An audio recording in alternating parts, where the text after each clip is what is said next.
440.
Hello, hello, hello. It's another glorious day, my tea sippers, and you know what time it is. I hope you have all of your comfort together because it's time to dish tea. And you're dishing tea, darlings, with Big Meat. Can't wait. It's time to dish tea with Big Meat. It's time to dish tea with Big Meat. It's time to dish tea with Big Meat. It's time to dish tea with Big Meat. Darling.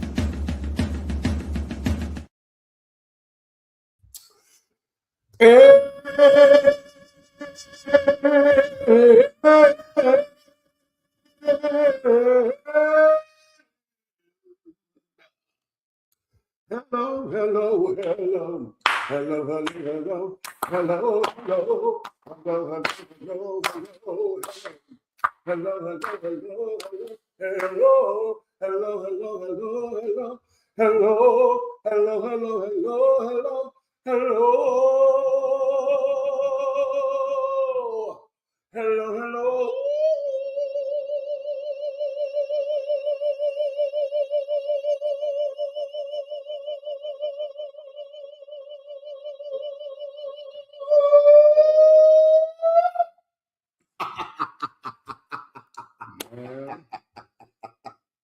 Man.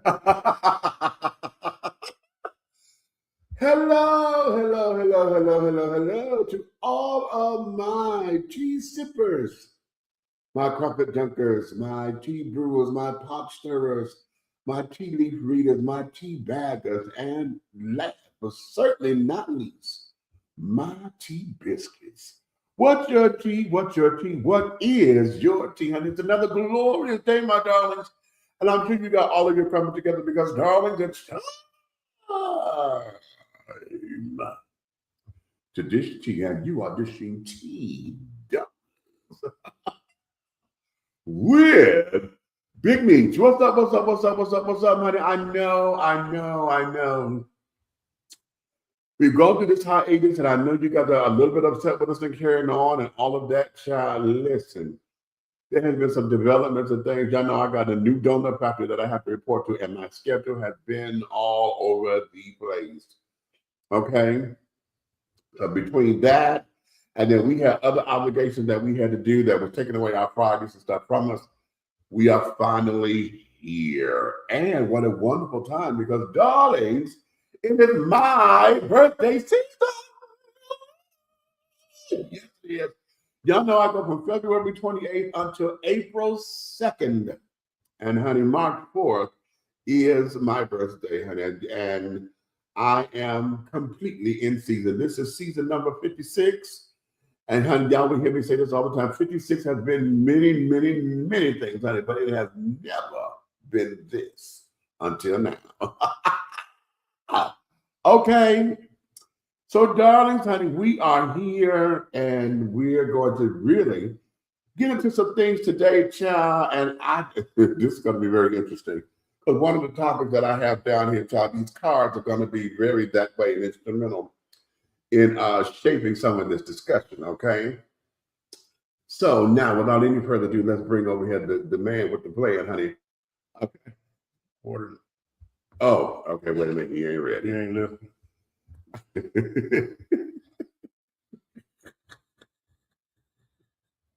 He said, I'm not listening. I heard his ass when he said he was going to do it. I didn't know he was doing it right then. Okay. That's what they're doing. Shit. Tell him I'm not listening. Okay. Wait. Anywho. But while he's doing all that, let us get into a couple of things. Okay. First off, happy birthday to all of those who are in the Pisces mode. And this is Pisces season. We are the last sign of the zodiac, honey, and by far the best. I say that all the time. Why? Because Pisces encompasses all the other 11. And you can call us a mud if you want to, honey, okay? But we encompass all of the other signs. We are an amalgamation of them all, okay? So for those of us that are in Scorpio, for those that are in Libra, for those that are in Gemini, for those that whatever, honey, we are, but we are all of you. Okay. So happy birthday to all of those who are in Pisces season. And for those who are coming up now, listen, I want to make this announcement for those of you who are going to be in the Atlanta area. Now, the 21st, March 21st, which is the third Saturday of March, my outreach ministries that I'm a part of, honey, AIM Outreach Ministries, honey, we're going to be doing our pop-up and praise. That's where we're going to be out and about, honey. We're going to be out here in Stonecrest Mall. This is our last month for Stonecrest Mall because we're doing a location per quarter. So we're going to be here every third Saturday, honey. We go out and we put a little something together and just out there to offer prayer and a little fellowship, honey, for those who just walk up, child. Okay, we're gonna have I think you can do a little something on the grill, nothing real fancy, just something to say, hey, come over fellowship with us. If you want prayer, that's fine. If you don't, you just want to come talk, that's fine too. We're just out there that want to sit down and spread a little bit of joy, a little bit of love, a little bit of compassion to those who just want to be touched and want to let the world know, honey, that I exist, because sometimes we forget that people just want fellowship, So we're going to be doing that. And that there is the third Saturday, the 21st of March. We're going to be here in Stonecrest Mall. And we're going to be out there from 12 until 2. Okay? So come on out. And if you want to come out and pray with us and carry it on, honey, hey, the more the merrier, honey. We can all touch and agree and do those particular kinds of things. We love doing the outreach work. That's what it is. Outreach is outreach, honey. And we're going out to reach the people, honey. Okay. So that there is that. You guys do know that this year we are approaching our 17th season come July 1st. July 1st is our anniversary. So we are approaching that, and we're looking to do some things. Y'all hear me say this every year. We're doing, bigger stuff and better stuff and carrying on. For those of you who are looking for WTEA, I had to take a break because I got to strip all the music and then rebuild because I got to switch some of that music out, right? They only give us a certain amount of time and space. So I got tired of playing the same music, okay? But Nonetheless, we got to strip out all the music and then put music back in there so that I can have a fresh playlist and some stuff coming up. Plus, I'm going to be doing my own little DJing and carrying on. Okay, put my own little thing together. So I've been trying to work on that to interact with you guys a little bit more. So WTEA Radio is doing this, and of course WAHR is doing the same thing. Got to reboot and this, that, and the other, and regroup and carry on because we only got X amount of space. We got all this beautiful music, but we ain't got all the space to hold it. Okay. So that there is of that. Now, we're going to get into tonight's show, and it's going to be a little bit that way. Now, y'all know, what, I'm going to do something I have not done in a long time. When I first started the show, I used to have a disclaimer. And my disclaimer is, listen, any and everything that comes out of my mouth, honey, any 4, 5, 17, 26, 52 letter word and or syllable word that comes out of my mouth, honey, listen, I have earned every right to say it. Okay? I don't make apologies and carry it on. This here is going to be one of those kind of shows. So if you don't know how to hold yourself, whatever, do understand that this particular show is your listening discretion is. One more time.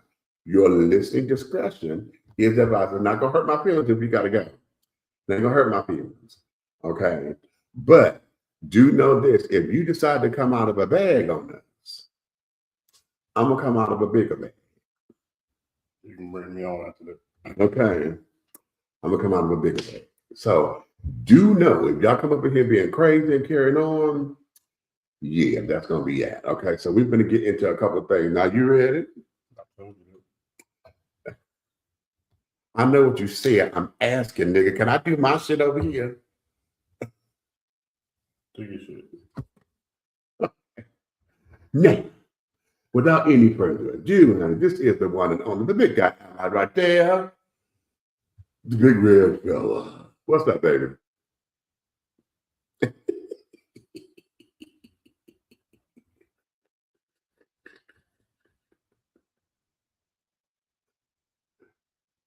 The blinds of life.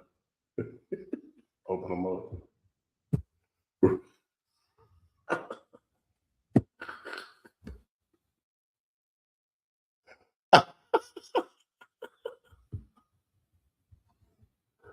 You stupid. You stupid. Okay, you stupid. And that we're gonna get into it. We're gonna get into it. Okay. What up, though, Buck? Okay, what you saying? Let's see. Also, we're going back to StreamYard at the network starting next week. Oh, you are? Okay. So, yay. Who we got over here? We got, hi, what's going on? That's a new face. Okay. You said you're redoing your station as well. See, all of us got to sit up there and get it in, honey. Yes. Oh, who up in here? Look at this. Okay. Hey, Big Meech. Hope to see you at church tomorrow. Yes. AIM Outreach Ministries under the leadership of Pastor Shakita Glover. Yes. Thank you so much. Okay. That's Mother Angela, honey. We not mad. We know life be lifing. Yes, child. Life be lifing, honey. We'll be there. Okay. Yes, we are there, honey. Hey, Road, what's going on, love? Okay. So, hi. Okay. Hey, Bestie. And Red, what's up? Hey, Pastor, what's happening? Okay. So now, Pastor, close your ears a little bit, honey, because we're going to get into something, okay? Now, the first topic that we're going to explore, ladies, this is going to be directed to you, okay? This is going to be directed to you. And this comes from a discussion that Brett and I were just having just recently. And I decided I want to do a little flip on it, because we talk about this, but not when we're going to flip it. And ladies, here we go. Why is it that you guys or you ladies end up raising the kind of man that you say you don't want to fuck with? Huh?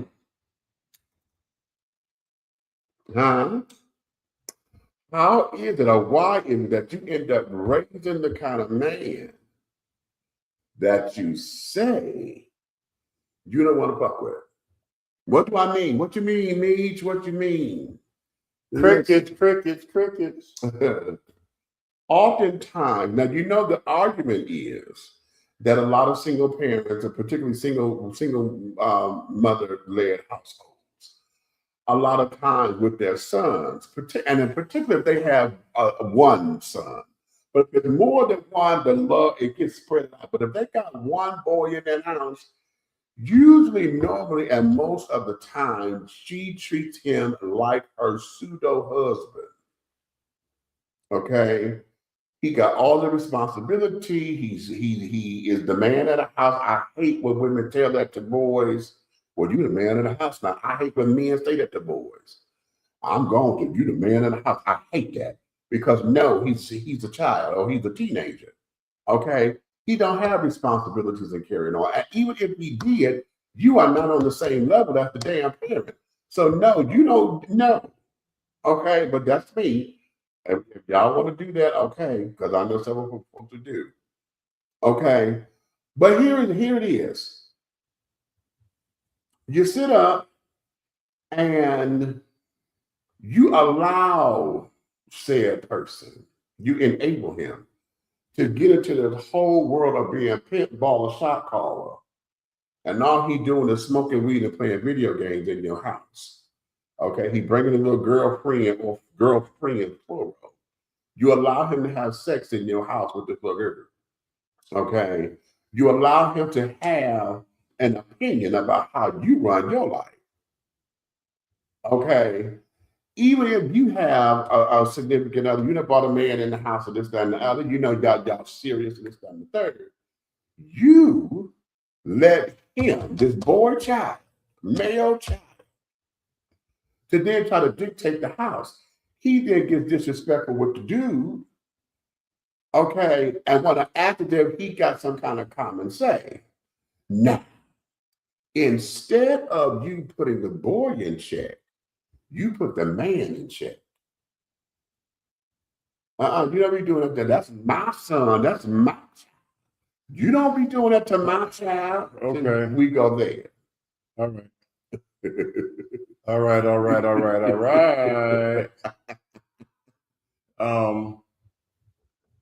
Also, we have to focus on the female that you are raising. Let's go there. You allow them to dictate your relationships because they want to be your friends. Hey girl. Oh, yeah. Hey girl will get you hit in the mouth when I was growing up. I know that's right. But the parents that are accepting that from these felines, right? Yeah. Are enabling them, also making them feel as if they have a say-so on who you date. Because they want to be your friend. And you are allowing them to be your friend. Exactly. You partying with them, doing TikToks with them and all that old crazy mess, putting them in a mental state of mind to where they have an opinion or set opinion on who you date and how you date. And how and why. And will disrupt what you're trying to build. Because it takes the attention away from them being your friend. You know, pause right there, because here's the question. And I want y'all to answer this question realistically. How is it that your child become your best friend?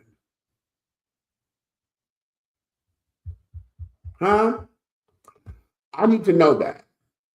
Now, I'm not talking about when when the baby, y'all adults and they 30, 40 years old and y'all, I'm not talking about that. I'm talking about they still in your house They teenagers, early 20s. How do you say your child is your best friend?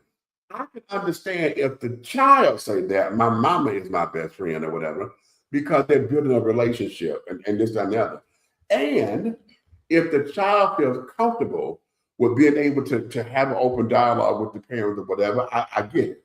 But even in that dynamic, the parent is not going to sit down there and call the child the best friend because of boundaries. What we have established is the lines of communication are open. You can come and talk to me about any and everything, right? But the parent is not going to say that, oh, that's my best friend. But when we got parents who make the declaration that your 16, 17, 18, 19-year-old child is your best friend, That's a mental thing, bro. how do we do that? I'm telling you, that's mental. That's mental. That is somebody trying to fill the gap. Yeah. Something they missing in their life. Yeah. That is a mental health situation. Mm-hmm. Because there's no way that you will allow a child to dictate your future. Mm-mm. Here's two. And let me go here. How many of y'all put that kind of responsibility on your child? My mother and I had this conversation. Hey, mama. And she told me if she had to do it all over again, she would have let me be a child. I said, Mama, what do you mean? She said, I came to rely on you because you showed me you can do it. If I showed it to you, you got it that one time, and I put it in your lap because it was one less thing that I had to worry with. And I said, oh. She said, yeah. She said, but that was unfair for me because I took your childhood from you because I got you helping me raise these kids. That's not their responsibility. Okay. But you show me that you are helping me. See, mama didn't see it as me helping her raise the kids at the time. I was there to help because why? She's going through a divorce with my father. She's a single woman. By the time my mother was 30, 1980, yeah. My mother was 30. I was 10. My mother's 30, divorced with 4 kids. Okay. And was just labeled disabled and couldn't go to work. Okay. So now she's trying to make ends meet. My mother's she's a street girl, honey. So she was a gambler. She did horses and things. So while she out hustling, hey, that's me. Raising kids, changing diapers, changing pampers, cooking dinner, keeping up the house. I didn't know that she did horses. It was crazy. My pops did it. Oh, God rest his soul. He used to hit them horses. Oh, my mother was a genius with them horses. Oh my God, DRC. Oh, please, Hazel Park. Lord, honey. I tried it once myself. I hit the trifecta. But I walked away from it because the money was too good for that little bit of money. I'm like, nah, that's poison. Okay. But that there is my story. Okay, and I'm a 70s baby. So we talking at this particular time. This is 79, 80, 81. So we here. Now my sisters, I was 3 years older than my brother. He's born in 73. 7 years older than my sisters. My sisters were born in 77. So here I am. Okay. I'm 10 with 3 babies. Helping mama. Okay. So this is where this is. And so for me, I then matured rather quickly. Okay. Because what was kid stuff, honey, my mom would say, well, if she was in the house or whatever, didn't feel like going outside, she would tell her to go outside. And she'll tell me to watch them. Well, if I'm watching the kids, I'm sitting on the porch because the kids go play. Right. Okay. That's children stuff. Okay. So I matured very quickly. Okay. And that there is, like I said, that's the 70s. Now, these kids, now our kids, this is us. These are our kids and grandchildren. We have now took what somebody who's lived a similar experience to me and went 2.0.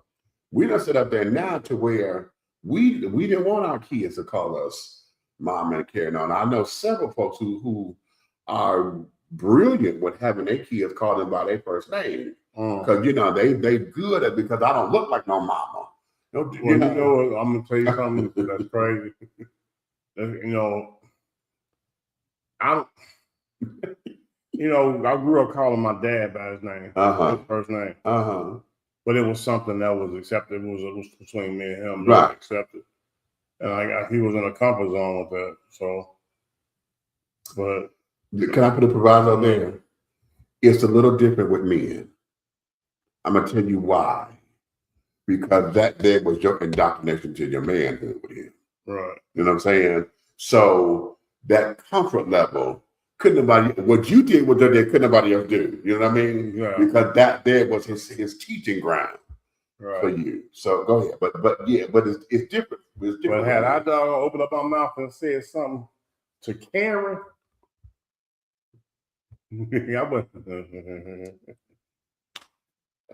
that wouldn't have worked out. If I came out my mouth and said, Karen, you need to, boy. Listen.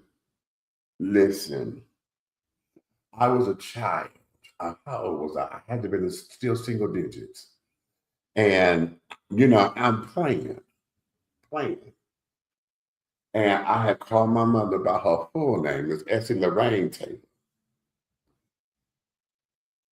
And I got that mama look, because her neck popped, that mama popped, and she looked at me.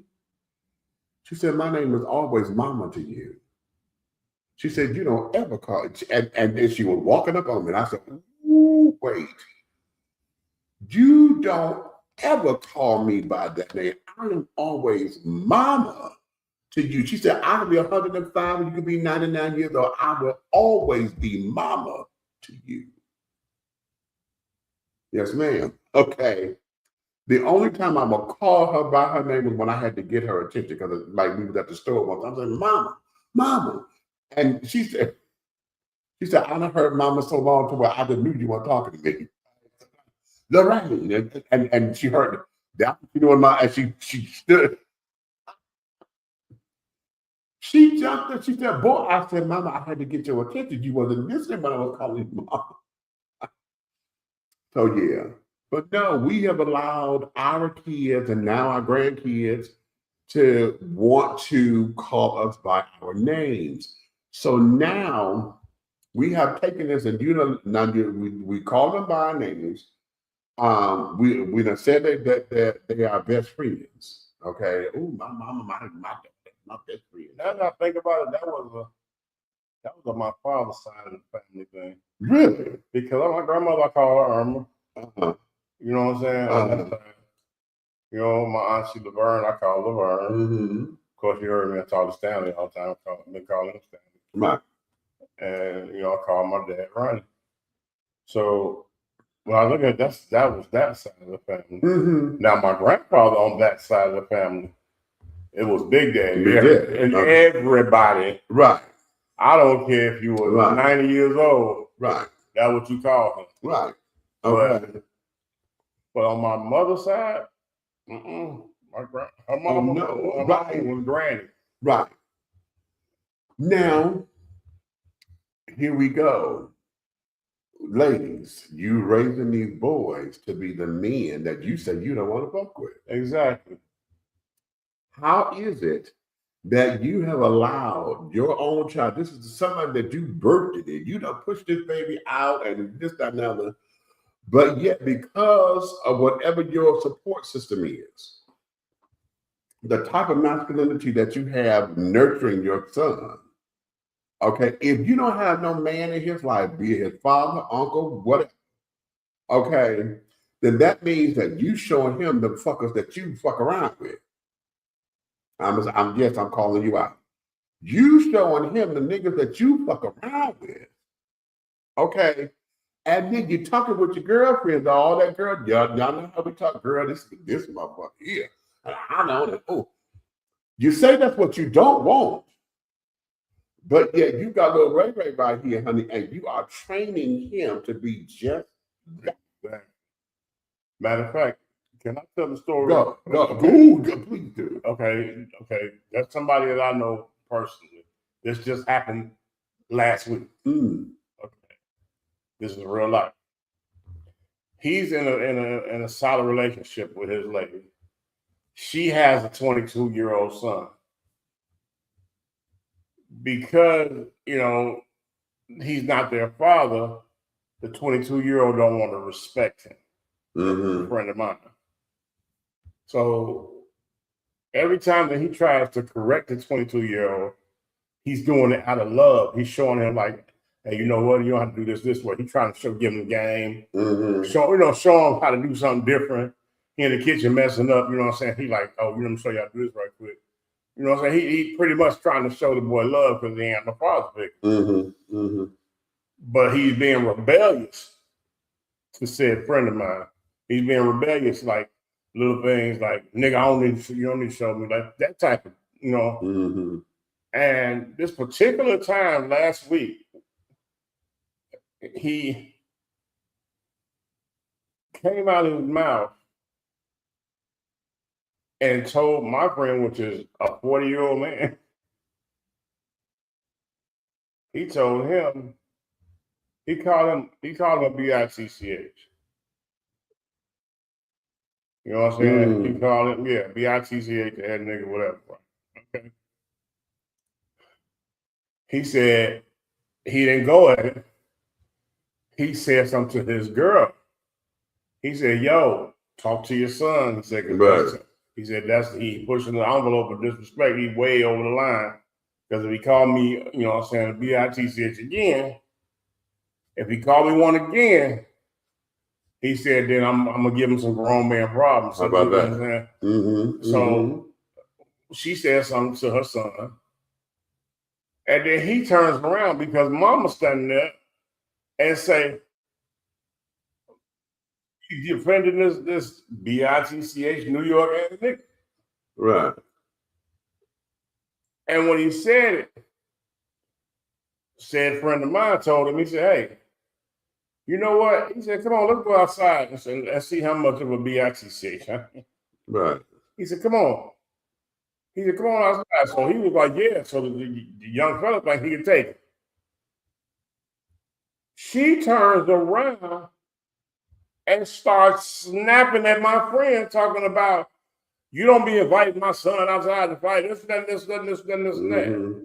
Like she didn't hear all the disrespect that came out of her son's mouth.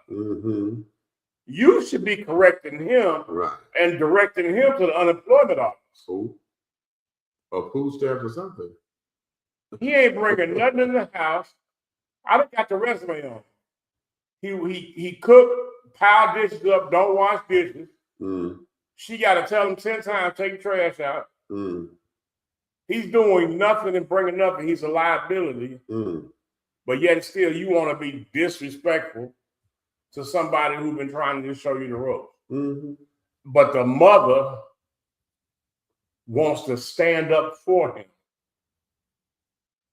Now, here's the problem. Like he said in the beginning of this, y'all said y'all didn't want no guy like that. Right. He's everything you don't want. But you are protecting him in his issues. That's a good word, protect. Why are you protecting him in his issues? You are enabling this young man, turning him into trash. He has nothing to offer the world. And the world ain't going to take him. But he going to blame the world for all his problems.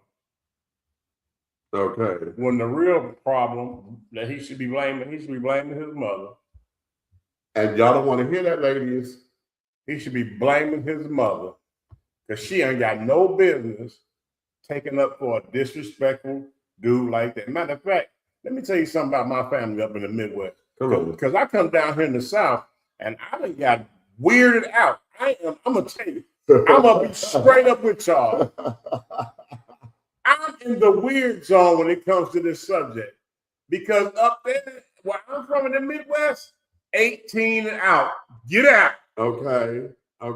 Fly, birdie, fly. Flap your wings. Right. 18 and out. You ain't got nothing. Boy, when you come across that stage, you got the diploma, high school. Yeah. Here's your luggage.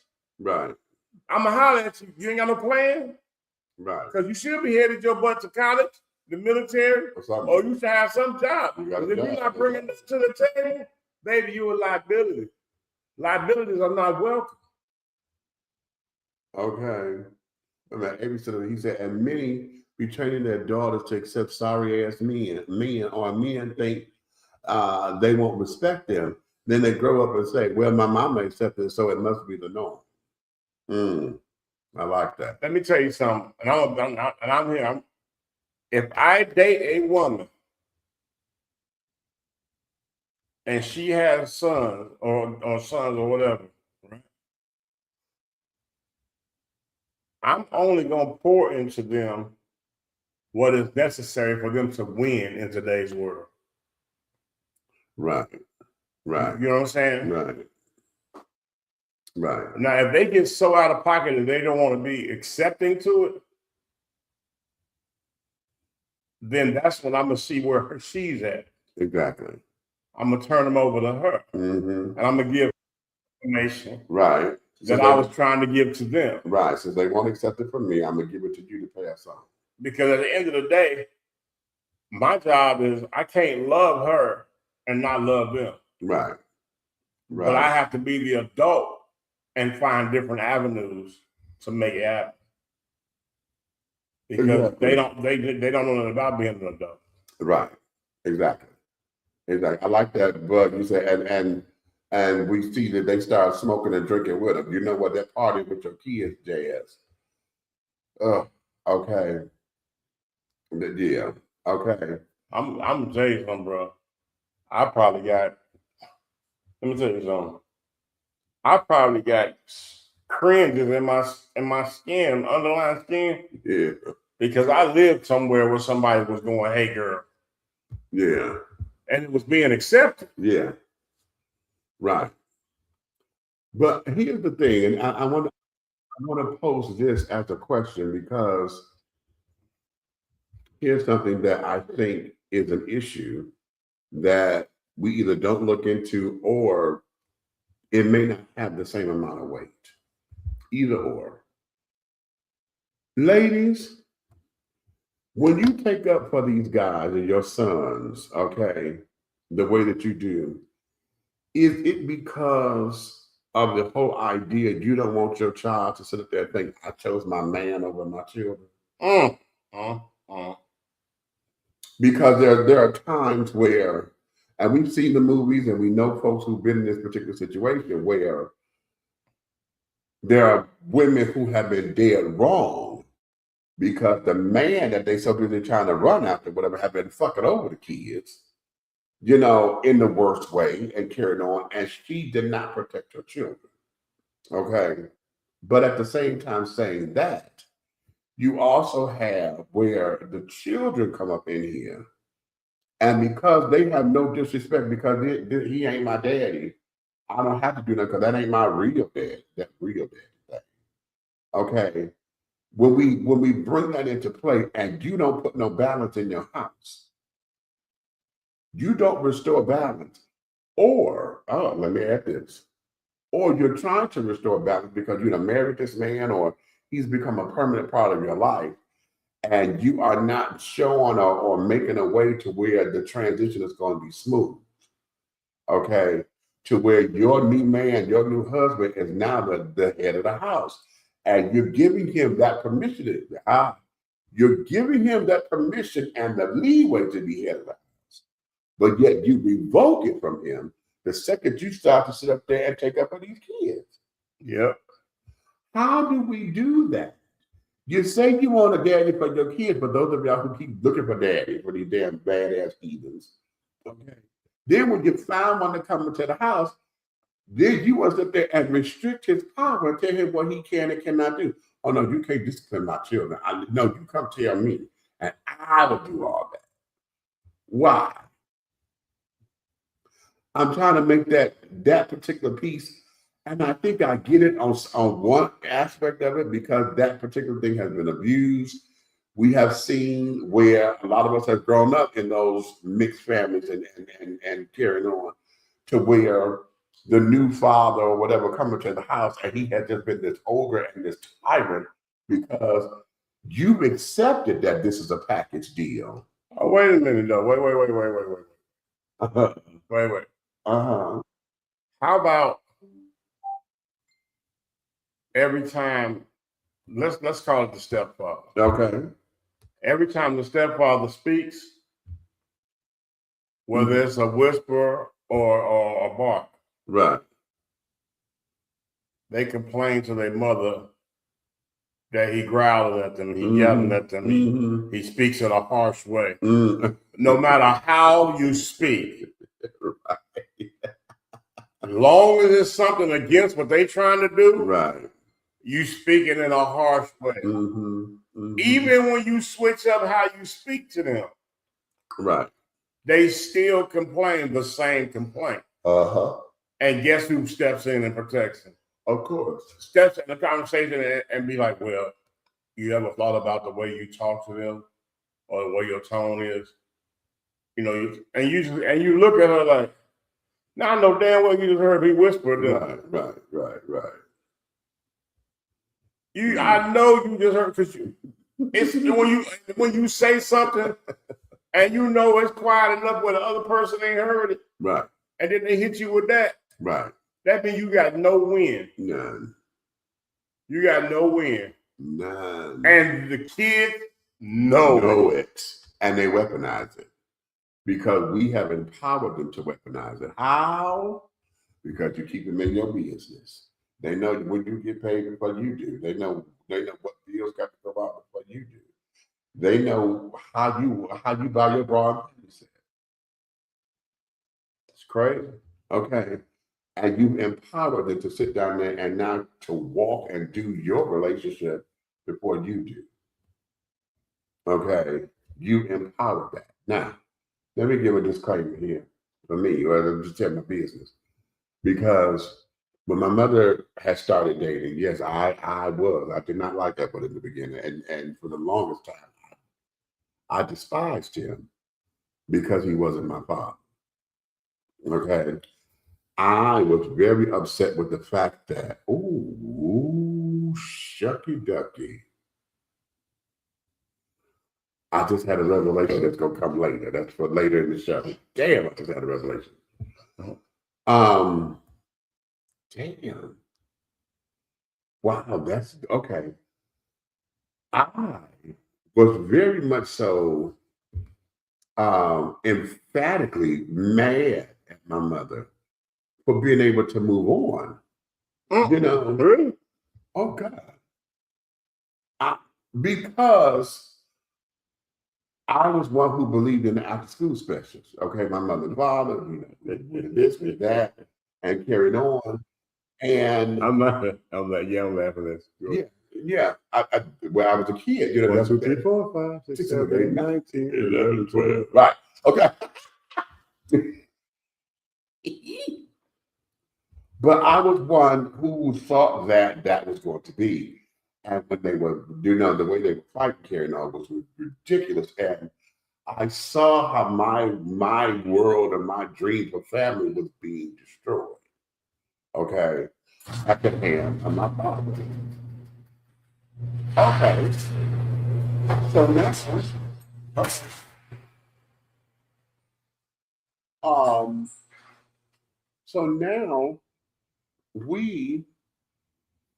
I'm watching my mother move on, and she was happy in this and the third, and then of course, you know, her being whatever, you know, I'm seeing a different side of my mother that I ain't never seen before, right? She in the motorcycle club, and you know, who is this woman? You know, and this, that, and the third. And so, you know, now, mind you, what I say, I'm helping her raise children, right? So, and I was always the precocious one. I was the smart one, you know, so I'm in this whole idea of he's a bad influence on my mother, and my mother's accepting this. You know, she's too smart for this. Why are we doing this? And why, you know, why is this? And I was very adamant. He couldn't say shit to me without me having my ass on my shoulders. You know what I'm saying? And then came This still upsets me. Then came the days when my brother and my sisters were calling him daddy.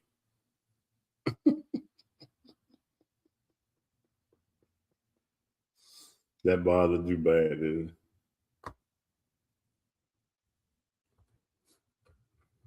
Messy. Oh my God. I mean, some my brother and I fought about that. We had a fist fight about that.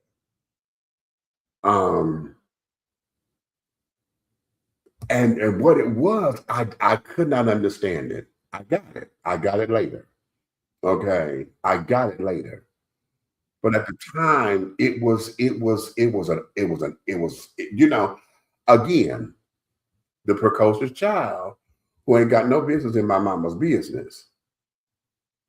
And got no business in and my mother did not put me in it. I catch that tea. Mama didn't put me in her business like that. I helped raise these kids, but I wasn't in my mama's business.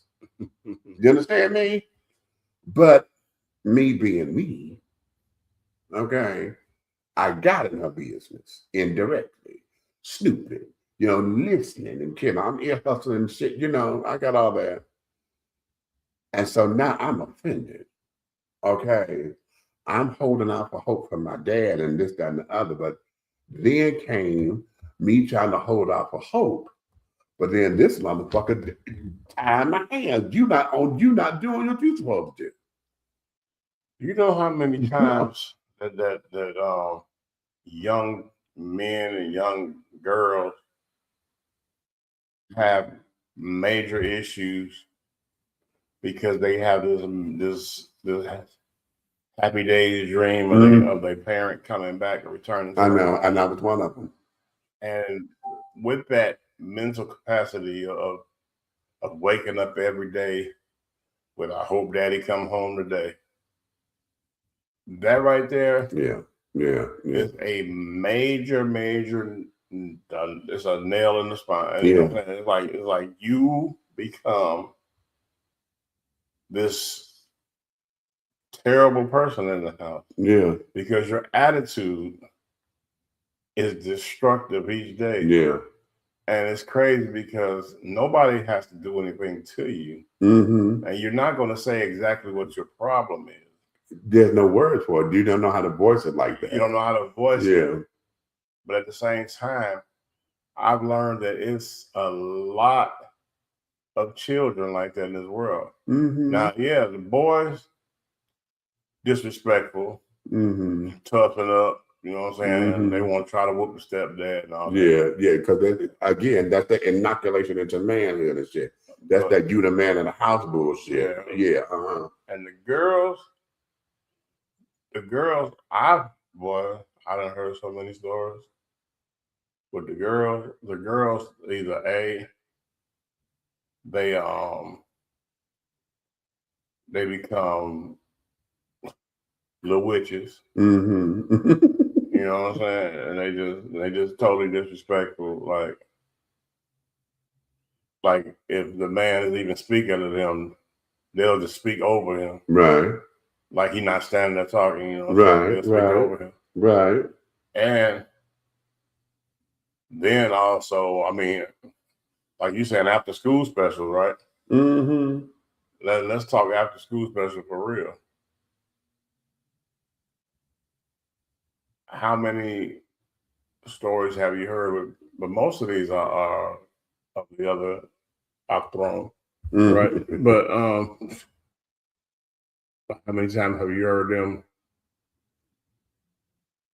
lie on the man? Yeah, get him locked up, or you know what I'm saying, or just cause a rigmarole. And the first thing the woman always do when you got simple stuff. When I say simple stuff, man, you got simple stuff like if they saying it right then, like, you know what I'm saying, like the shows I've seen, they saying it right then. All right, stop. Don't bathe or nothing. Right. Go get it checked. Right. Right. Okay. All right. Stop. Let's do a lie detector test. Mm-hmm. All right, stop. Let's do. You know what I'm saying? It's like so much things that you can do at stop, but no, at stop you want to take the side of the child and act an ass with the man. Mm-hmm. All of that. Because I'm gonna tell you what I've seen this in Illinois. I've seen somebody get lied on, and the crazy thing about it, you ready for this one? I'm ready. The girl, she was a teenager. She lied on the gentleman because she couldn't get along with him. Mm. So she lied on him like he tried to come on to her, right? Mm-hmm. She said her whole story, her dates and everything, right? Uh-huh. You want to hear this? He was with me at the club. He snuck out the house that night. Oh.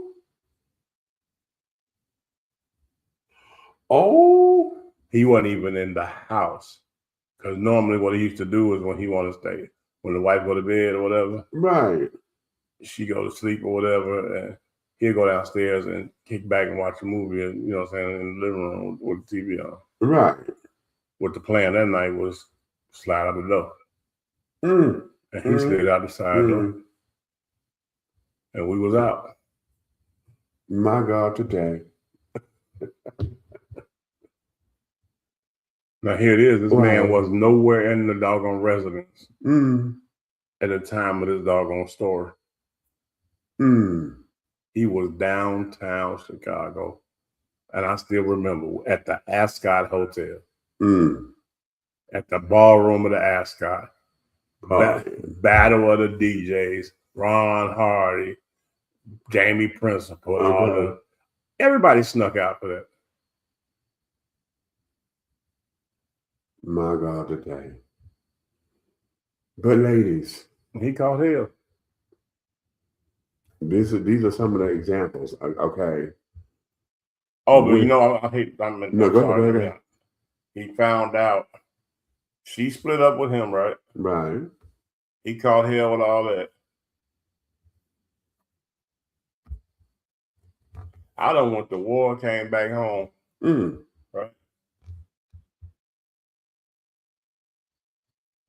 We having a gathering. She's there, he's there, because everybody from the neighborhood. She apologizes to him. You got the whole neighborhood looking at this man crazy. She apologizes to him because the daughter finally told her she lied. Wow. And what do you do with that, children? What do you do? These kids are destructive when it comes to adults. And it comes all about to them getting their way. Right. But when they stuck in that mental capacity of getting their way or that sense of entitlement, it's because the moms or the single parent that's holding them down. Because I know some dads that coddle their kids that's raising their kids by themselves. They coddle them and it's like they can't get a bump or scratch on them. You know what I'm saying? Right. Yeah. So I blame them too. You have to change how you raise these children. Yeah. Well, look at this here. Okay. You gotta look. Welcome to Atlanta. Welcome, honey. We here in the studio. So when y'all heard that noise, and we left the door open. And it's starting to rain, honey, but it feels cute. It feels really cute. Okay. But listen, I'm almost up on this commercial break, and I want y'all to put into the comments while we go to this break about what are your thoughts on that, ladies? Because see, we have to really start to take responsibility in this, because oftentimes as the nurturers of the children, for the most part, okay, children are always they're going to pick up what they see and what they don't see, what they hear and what they don't hear. And they're masters of manipulation. And yeah, and They become masters of manipulation when you empower them to be. You know what I'm saying? Anytime that we coddle them and this, that, and that, it's one thing to have smart kids. We all want smart kids. Okay. But when you start to see that they learn how to outwit you and you don't put a stop to it, you don't put that in check. I remember, that's what you don't do this. And if you don't guide it through or whatever, if you don't put those in the place, then what you have is someone who feels that they are your contemporary. Yeah, I watched a woman, kids, 4 boys, set her up through the system, and they all went to defects. Wow. All went to defects because one thought somebody told him, peep gang. Somebody told him it's fun over there because they get toys and all that stuff and all that mess and all that. So the rest of them just started lying on their mama. Oh, listen, we're going to take a I lived that. Lord have mercy. Okay, we're going to take a little commercial break right here. And then when we come back, we're going to get into another topic. Okay. Wait a minute, this might be interesting. We'll talk to you in a minute. How you all doing? My name is Jason Pander, and I'm the CEO and founder of B Condoms. Today, I'm about to give you a demonstration to show you why B Condoms are the strongest condoms in the market. There's nothing better. What we're going to do today is I took one of our Platinum XL condoms, we're going to put it over a cucumber, and what I'm going to show you is that we can cut through this cucumber without actually breaking the integrity of our condom. Now you can see I put the condom over this cucumber. I'm going to take a knife. We're going to now cut through it.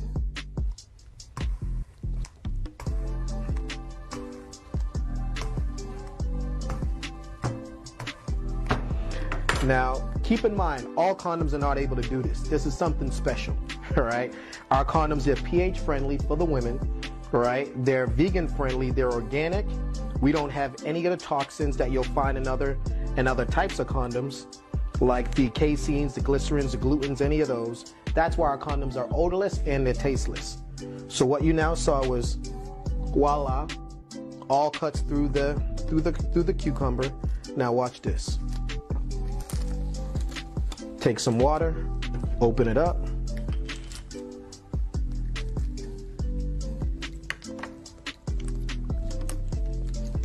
No holes. This is what you get when you purchase a B condom.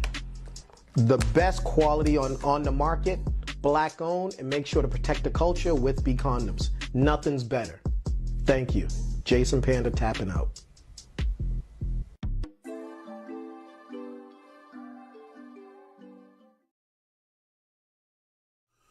Angelo Ellerby, the Henry Higgins of hip-hop, is the founder, president, and CEO of Double Exposure Media Relations.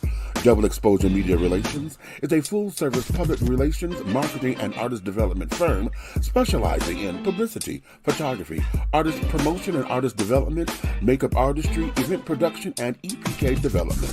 Celebrating over 45 years in the industry, Angelo believes that a culture that does not take care of nor respect its artists is a culture that leaves nothing behind to appreciate. Let Angelo help you make dollars and cents of the entertainment industry. Contact Double Exposure Media Relations at 201-224-6570. That's 201-224-6570.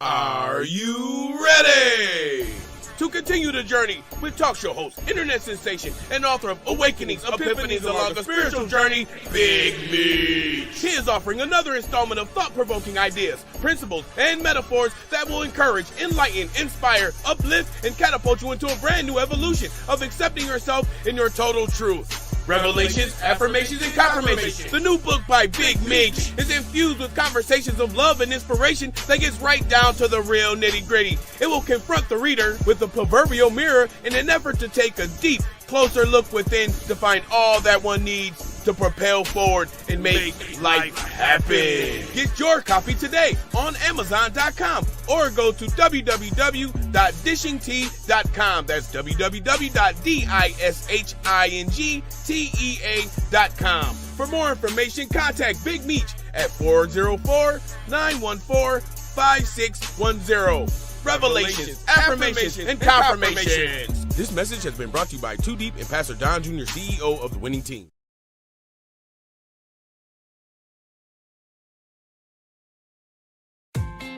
The views and opinions expressed here on Dishing Tea TV are strictly those of the hosts and guests of this program.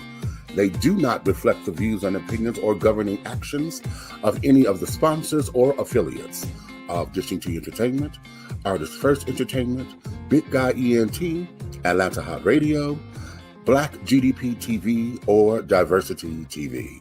Your viewing and listening discretion is advised. All right, and we are back. If you're just tuning in, and you're Dishing Tea with Big Meech, of course, and my co-host over here, my brother from another mother. This is the big guy I like over there, the big red. What's happening? What's happening? God bless you.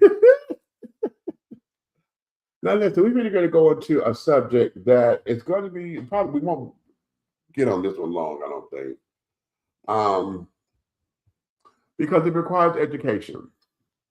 Okay. And though, no, I consider myself to be somewhat of an expert. I do not live a trans experience life, although, you know, being part of the Rainbow Connection, you know, and the tribe of the rainbow. This particular question. This particular question always break up and beat him. That's the inside thing.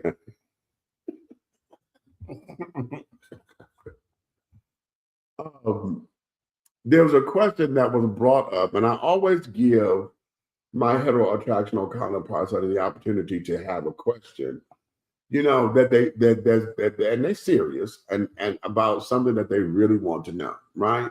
Because one of the things about being able to coexist into this world is that we have to be able to have the hard conversations, the difficult questions, and without this, you know, mean mugging and carrying on. Right.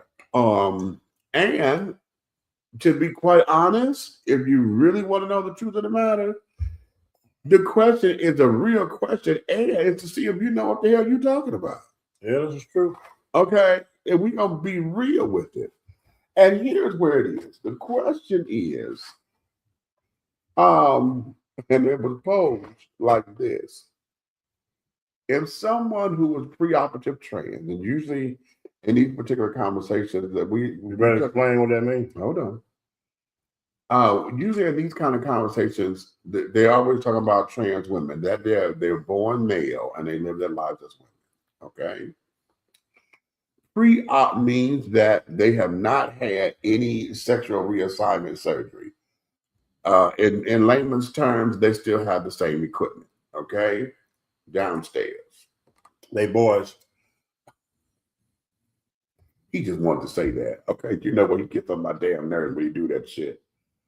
Okay. You a boy, Damon. But the question was, if a trans woman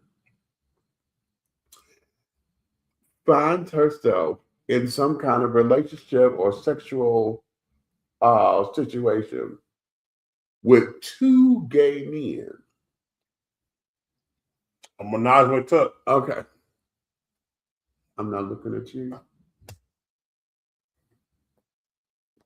I should have been ready for that, but I was not. I'm not looking at you. Tell you what they call it? I'm not looking at you.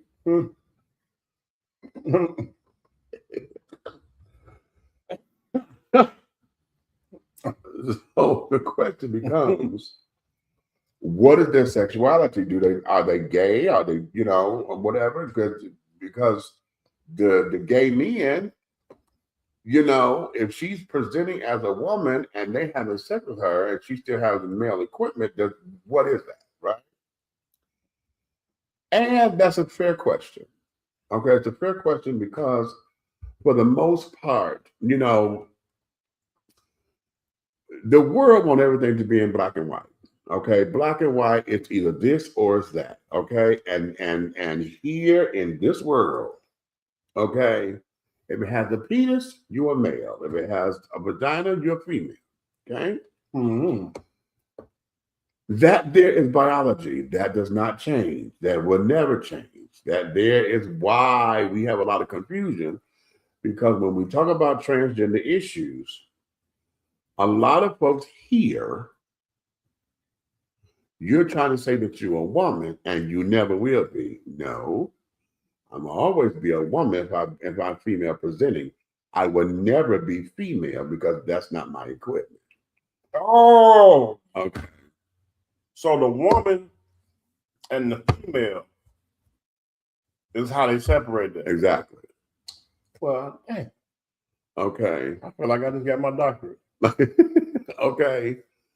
Because what and now here's language that gets all that way, because y'all will hear terms like it's a social construct, right?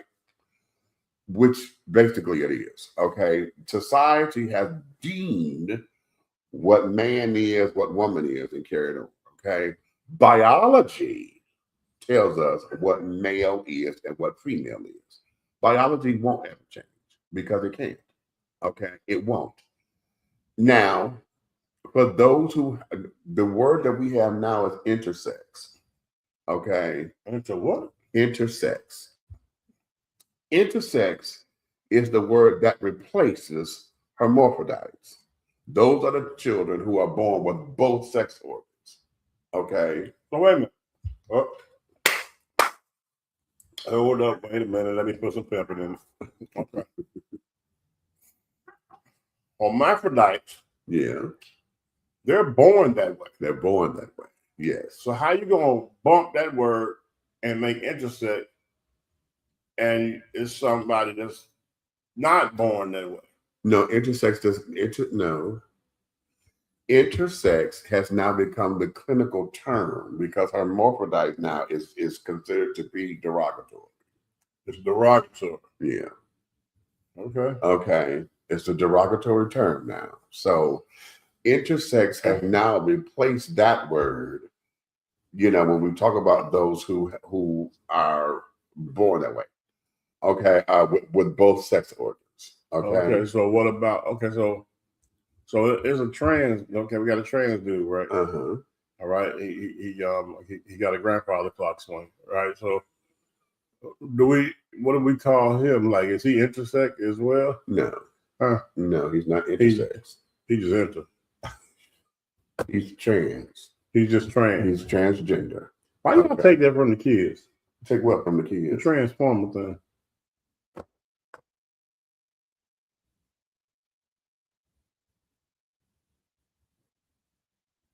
There's more than meets the eye, right?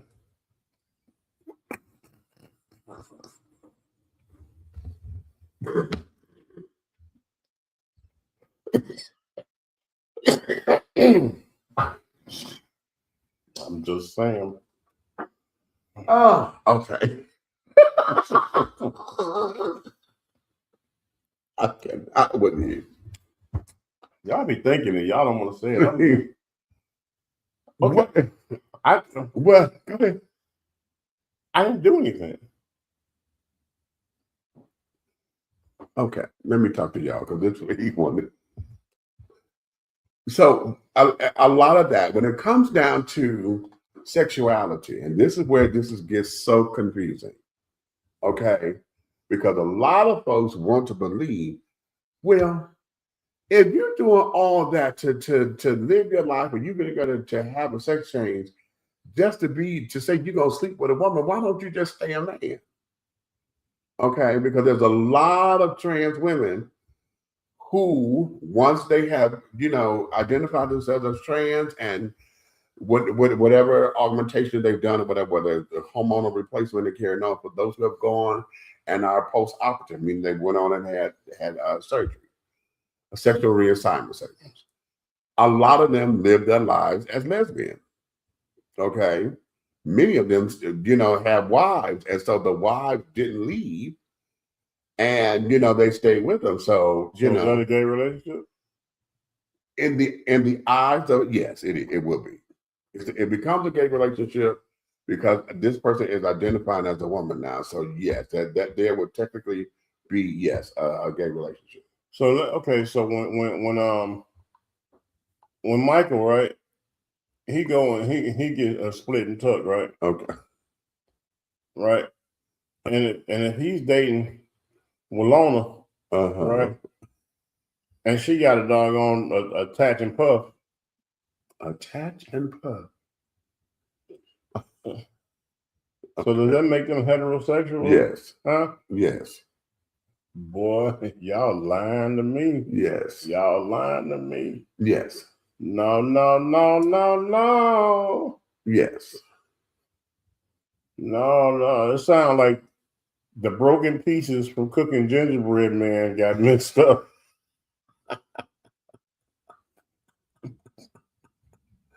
And there's too many cookies and Wookiees flying around. They just eating whatever.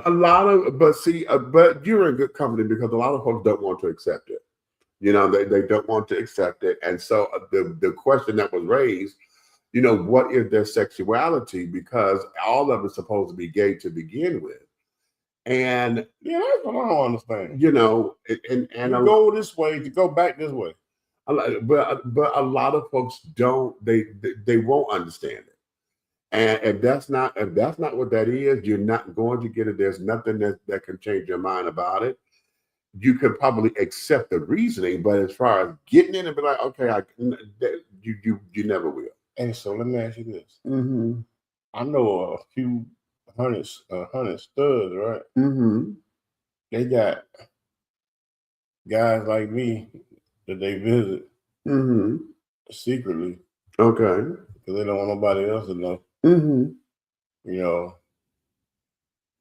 and the guys like me ain't supposed to tell nobody. Mm-hmm. What's that about? Why don't you just go ahead and be a girl? Because that's not what she's comfortable. But she comfortable. That's not what she's comfortable. And every now and again, that you just happen to be an anomaly. Now that whole lesbian thing, I'm not an expert on that. I just tried to figure it out because I know a few of them that go get the willy whacker that actually got a blood flow in it. Right. They go get that willy whacker. Yeah. Right. Yeah. And they don't tell nobody. Right.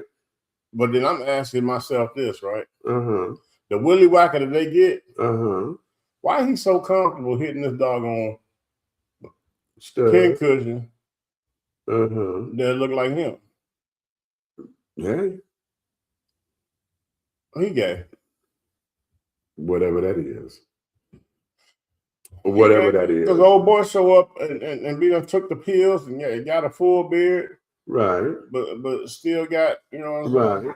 Right. Most of our lesbians who identify as studs or aggressive women, you know, that's what they are. They're just a masculine identified lesbian, a male or millie. Okay. But trans men, those who are living their lives as men, okay, a lot of them, they have not perfected the surgery for the phallus or to create a penis. And so it's not necessarily perfect. So a lot of them will not opt to have that particular kind of surgery done. Now, what they will do is, you know, once they start taking the testosterone and carrying on, they clit will extend. And so, yeah, they have that. But otherwise, that is a whole lot of mess for nothing. It's nothing to you, but it's everything to them.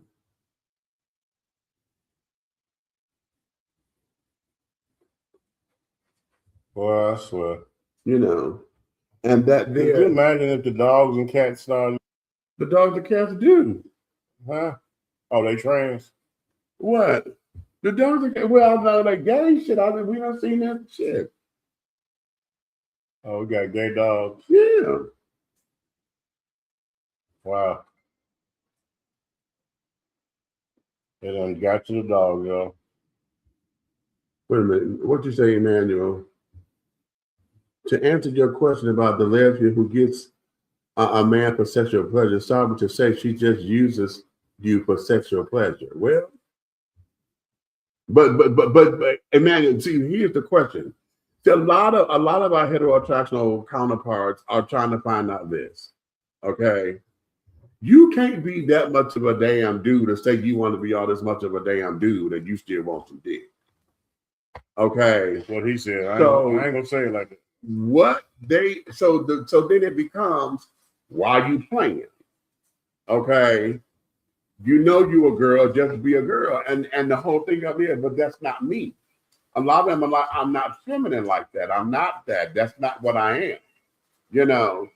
And so our hetero community, they won't get it. They never will. Okay. And trying to do it in a way that we're having them to like flip the script on them, they're not sophisticated to go there on the flip. Okay. It's almost, wait a minute, they will. Because it's almost like for a man who is so, you know, missionary style or whatever, he cannot fathom the idea of a woman actually topping him and doing that. A Marine. Okay. They can't fathom that, right? They cannot. A child that don't make no sense. A U.S. Marine. A man is supposed to be in control. A man. A woman ain't, you know. And if they get that doggone staunch and that way, there's nothing that's going to change their mind. So when we start talking about lesbians and carrying on and anything to deal with the rainbow or any effects of it, they're not going to hear that because everything now has to be that black and white construct. It's either this or it's that. That whole was the gray part. No, they don't want to fuck with the gray. Okay, because in the gray allows for excuse. Can we just call it? The gray allows for excuses that a lot of us don't want to accept. Okay, let me give you a scenario. All right. Yeah. You got 3 people, right? Mm-hmm. You got one that's he got the double puffs up top from the pills, mm-hmm. right? And got the grandfather clock. Uh-huh. Okay. Then you got one over here got a full beard, right? Uh-huh. And doggone took enough pills for an extendo. Uh-huh. Right. Then you got the other one over here mm-hmm. that done had the full surgery. Mm-hmm. Everything is everything. Mm-hmm. And they get together in one room. Mm-hmm. That's not a threesome? There's 3 people. So yeah.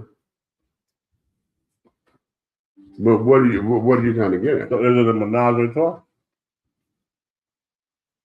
If they do it, yeah. But what are you trying to get at? I'm trying to see where the menage a trois that people look up in the dictionary, right? Uh-huh. It's like the same thing. Oh, you know what? Okay, you're doing this on purpose. No. Okay. Why I can't answer the question? No, nigga, it ain't about asking a question. You're doing this on purpose and it's to prove a point, and I got it. But here's the ticket, okay? The ticket of it is the bottom line of the question is who fucking who, okay? Who doing the poking? Because that's basically anything that deals with rainbow, anything, it all boils down to who fucking who, okay? Not all. If you lesbian, what is it? Okay, if you trans, what is it? Okay, if you pre-op or post-op, and if you pre-op, who are you sticking? Because ain't nobody, you gonna tell me you looking like this much of a woman and you got all that much dick down there and you ain't using it or whatever. Okay, so what kind of man is gonna deal with you? Every time it comes down to these particular subjects, it goes back down to the very, very, very, very basic mechanics of it all. Who fucking who? So if a straight man is messing with a trainee, right? Uh-huh. Is he gay? That there always comes to be a question. Now, the answer is no. Why? Because if he's dealing with a trans woman and she's female presenting, and that's all, and this is what he deals with, then that's what that is. The world gonna say yes because this child here, if she's pre-operative and still got her tallywhacker, then the world gonna automatically say yes, he's gay. Okay, and they don't want to hear the blues. If she is post-op and don't have it, and has the had her surgery and has the JJ now, then what? Okay. Well, I've seen conversations where they still say yeah. A lot of, because they know they're the clock of tea. A lot of folks say yeah because they clock of tea. Oh, they got it born a man, you shit. And they don't want it to be any other thing. They don't want it. They don't want it. Okay, they won't. They just won't. And it comes down to those particular basics. And okay, you know. So and what I appreciate with the trans community is that over time and lately within the last 10 years or so, maybe 5, I'll give it 5. We have a lot who are just, okay, can I just do whatever the fuck it is I want to do? I live my life this way. Yes, I'm trans, and my sex life ain't got nothing to do with you unless you in it. You know? And when they get that way, do you know how many folks get upset about that? Because now you ain't revealing. Now it's because, oh, you tricking somebody. And then, I didn't say I was. I just said my sex life ain't got shit to do with you, unless you're here with me. You know? Oh, so that means, well, you know, I've been knowing somebody trans this whole time and didn't even realize it. What? Somebody that's a hairdresser, but was born a man. I didn't even think about it that way. Because, you know, I'm like, they cool, right? They used to come, they used to patronize my events, right? Right. And I was cool with them, but you know, I still used to give them dap. They a few times they tried to walk up and give me the hug, you know, because they pull a woman up here. They tried to, they like, hey man, I step aside like, quit playing with me, you know what I'm saying? What? What? Nothing. Nothing, honey. But, you know, I just realized that that's what that is.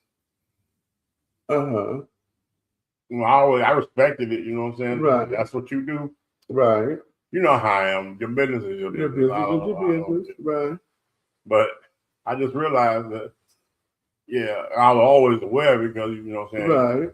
You know, he tried to slick get me a few times with the doggone meet and greet with the hug thing. It's nothing but being a women do another. Hey, baby, come here. You know. Right. This is to being a woman. Charlie Wagger, what happened? You know what? Again, what I say, folks will just not. They won't. And here's the tea. The tea is just cool. Okay. Now let me go here. And I say that it's cool because we have to allow it to be. Okay. If they're not gonna change their mind, honey, ain't nothing we can do that's gonna change it. Let them stay where the fuck it is. As quiet as it's kept, good. Stay there. Okay. Stay right where the fuck you are. So that way I know who the fuck it is I'm dealing with. Okay, because it's these little switch hitting motherfuckers that get on my nerves. You want to say something in the dog. That right there. Okay. Hold on. The person I'm talking about had a whole husband. Yeah.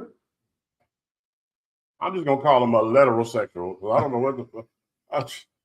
Why do you need a label? You just said she had a husband. Leave it at that. Yeah, he was living with her, right? They was in a whole relationship like it was a woman and a man now, right? Okay. She goes out of town on some hairdressing stuff, right? Now, you in a whole relationship with Crib and a car and with Mrs. Sausage. Now you over here at the fish market when she go somewhere out of town. Right. As soon as she go out of town, you in here in the fish market.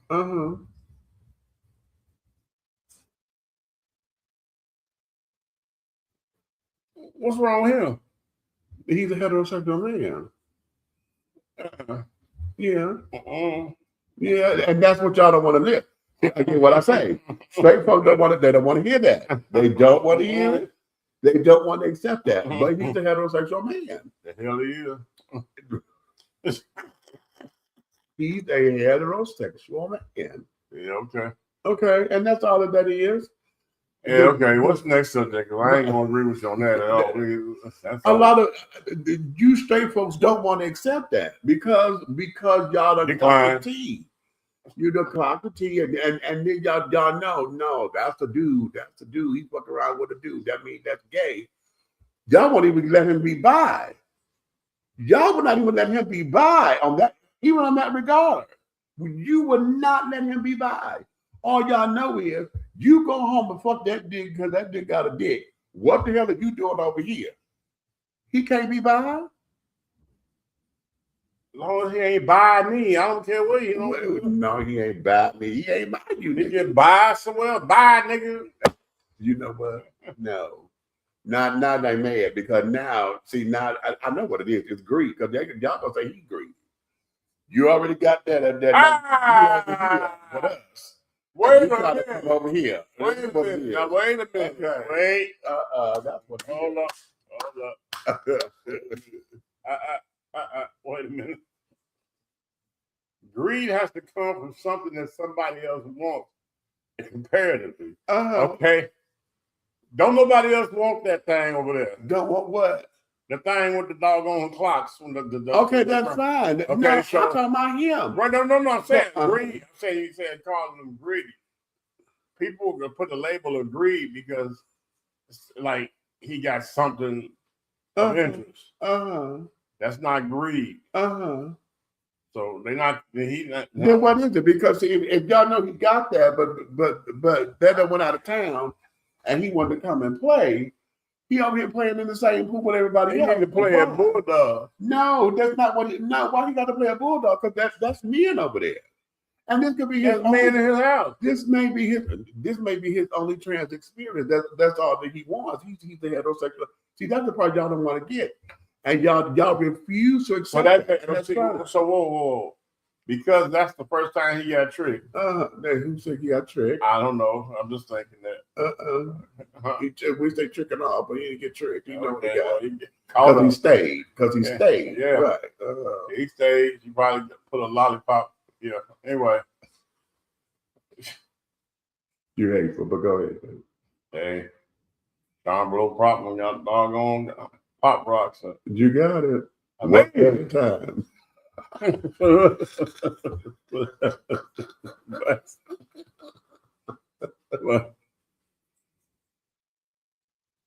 it just gets confusing because think about it. If he goes somewhere, right, like the place I patronized last night, right, in there he gay. Okay, right or wrong. And where? The place I went patronize last night. You've been there before. Yeah. He gay. All of ain't nobody putting ain't no ifs, ands, or buts. Right? What do you mean? I'm talking about far as the type of crowd that's there. Okay. You know what I'm saying? Right. They're gonna yell gay. Right. But if we put him over in a situation of like something like an EDM place playing, you know, the development of house music type thing, then people are more acceptable. You know, they're gonna accept it and not call it gay. Make sense? Okay, I hear where you at. I hear where you. You know what I'm saying? I hear where you are because the community is what called gonna point the finger. I hear where you are. Okay. I'm think about when we used to go to house. Think about when we was growing up. We go to major house parties, right? Right. And I'm talking about house music party. And when we had a house music party, everybody of every sexuality is there. Is in the same ballroom. Right. Living. Having the time of their life. Living. And nobody has a problem with nobody. Right. Those environments are more acceptable to his bouncing around than it is to, you know what I'm saying? Than it is for him to be somewhere like in the cut, or you know what I'm saying? But those environments are not, we're not trying to pick up at those environments. Those are party environments. All right. Oh, okay, it's time for a commercial.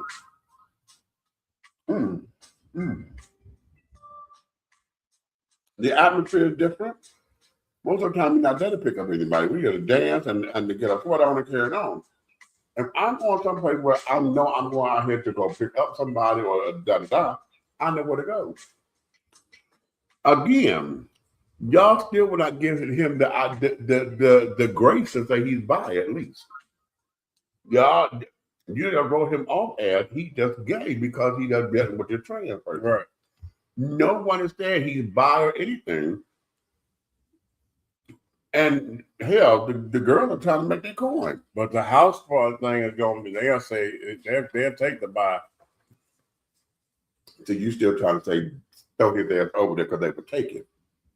I'm saying, why did he got to go over there just to, if he's over here, my interest is over here. I'm coming to go make a score over here. I'm not going to go dance over there. I'm coming to make a score. But there's a lot of fish in that pond over there. But why can't I come over here? Because I'm comfortable over here. See, again, this is why I said greed. See, y'all mad because if he were to score, the whole thing up here, nigga, what you over here for? You got over here and you wanted, why you fuck with these bitches and you know we here? Because if one of these bitches fuck with you, that means I can't fuck with her because you nasty. Then can we get down to the bottom of it? You's a nasty motherfucker, and I don't want a bitch to go up there and fuck with you because you fucking with that. Well, I'm going to explain something about that perfect evening.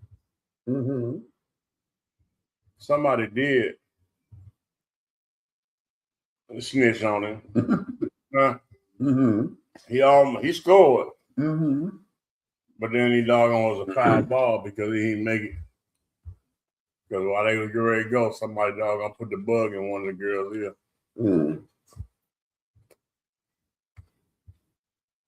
They shut him down. Hateful. I thought it was hilarious. Hateful.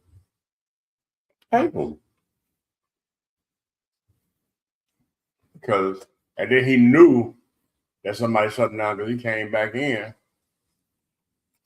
And he was mad, like, you know, had an attitude. And I was like, what's wrong with you? He was like, one of these niggas in here told one of the females I was just hollering at, told him about patience. I was like this. I said, oh. Okay. Yeah. The haterade is real. The hate is real. You know what I told him? You know me. If you come talk to me, I feel like you're comfortable, so I'm going to respond.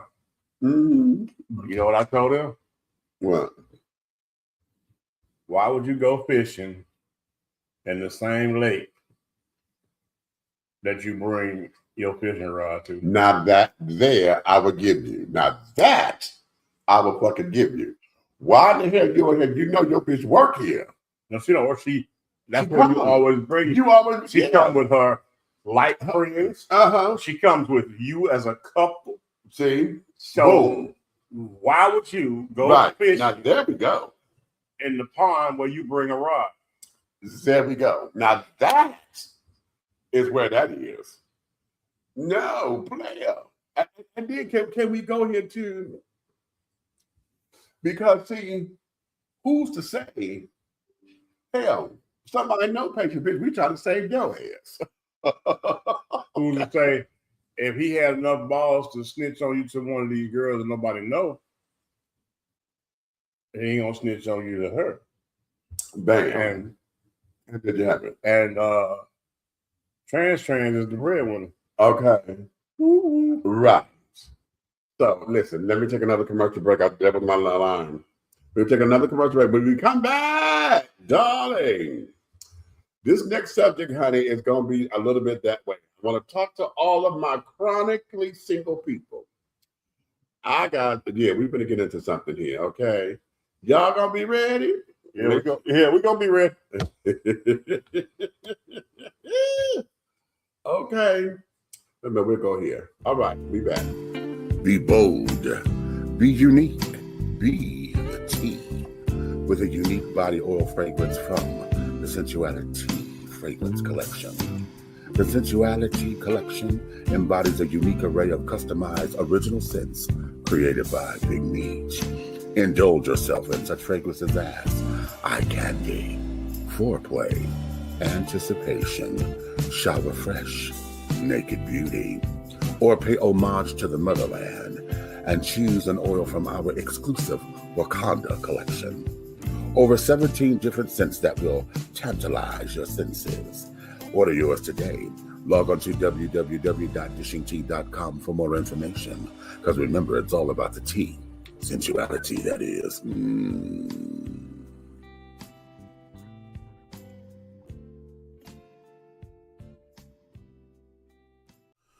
Angelo Ellerby, the Henry Higgins of hip-hop, is the founder, president, and CEO of Double Exposure Media Relations. Double Exposure Media Relations is a full-service public relations, marketing, and artist development firm specializing in publicity, photography, artist promotion and artist development, makeup artistry, event production, and EPK development. Celebrating over 45 years in the industry, Angelo believes that a culture that does not take care of nor respect its artists is a culture that leaves nothing behind to appreciate. Let Angelo help you make dollars and cents of the entertainment industry. Contact Double Exposure Media Relations at 201-224-6570. That's 201-224-6570. Welcome to Alo Nana. Treat yourself to the luxurious experience of having all-natural shea butter soaps and body balms that will soften, radiate, and even exfoliate your skin. Alo Nana products are designed with you in mind to promote overall health and wellness the way that nature intended. No dyes, no colors, no chemicals. Just pure love, like receiving a hug from Grandma. Get your Alo Nana today. Contact Aunt Nikki on IG or call 267-629-1364. Alo Nana, building a legacy, not a letdown.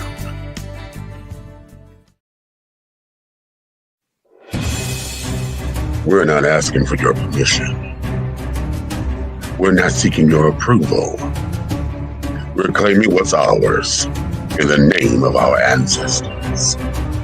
We are their answered prayers. This is more than a movement. This is a revolution. Black innocence. Order yours today.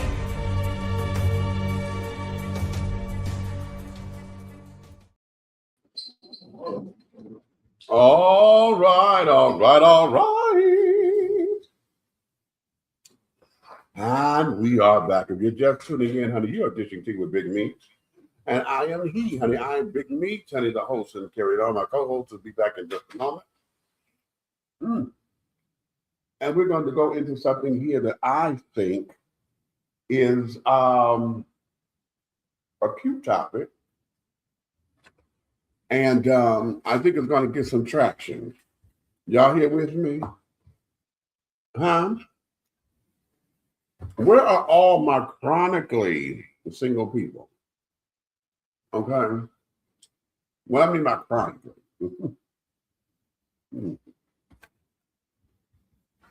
I'm talking to those, and this piece of fabulous.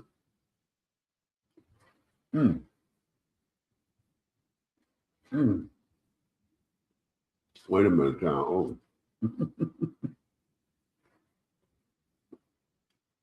Those of us who have not been in relationships for a long time, have, it's been far and few in between since you've been in one. Even when you was in a relationship, you felt like you wasn't in one. All your friends are carrying on always dating and da.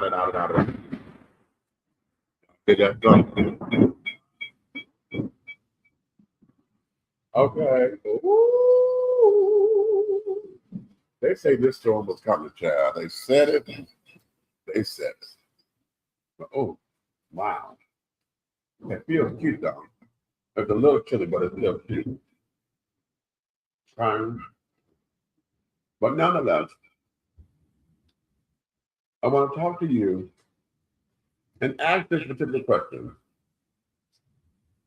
Because you're chronically single,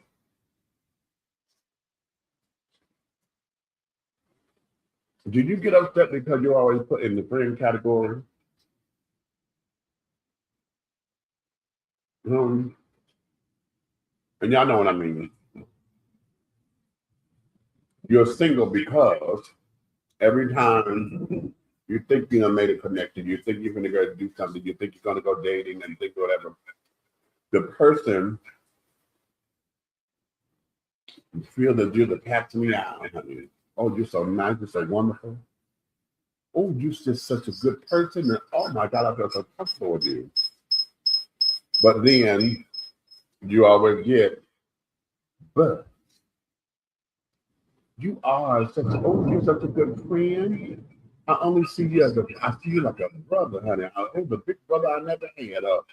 Oh, I can talk to you like a goody girlfriend. You're just a sister friend of mine. You know. Or better yet,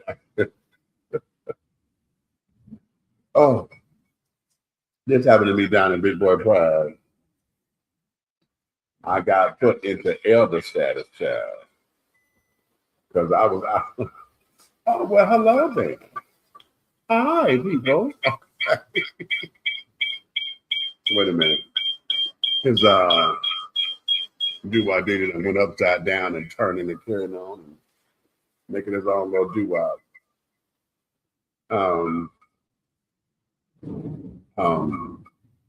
Minister phone, you know, we got the thing that turns and swivels and all that. But do you find yourself always in that particular category? And when you do find yourself there, what do you do about it?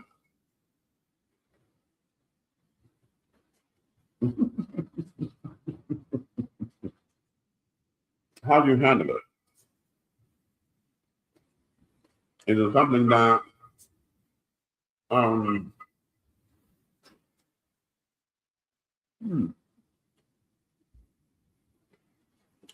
you able to navigate the water safely?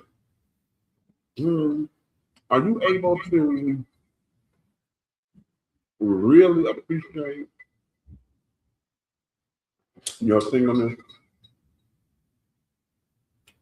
Or are you just sitting up there thinking you're just buying time and hoping, wishing, praying on my time gonna come? Okay. Or are you one of the people who just gave up, you know? Are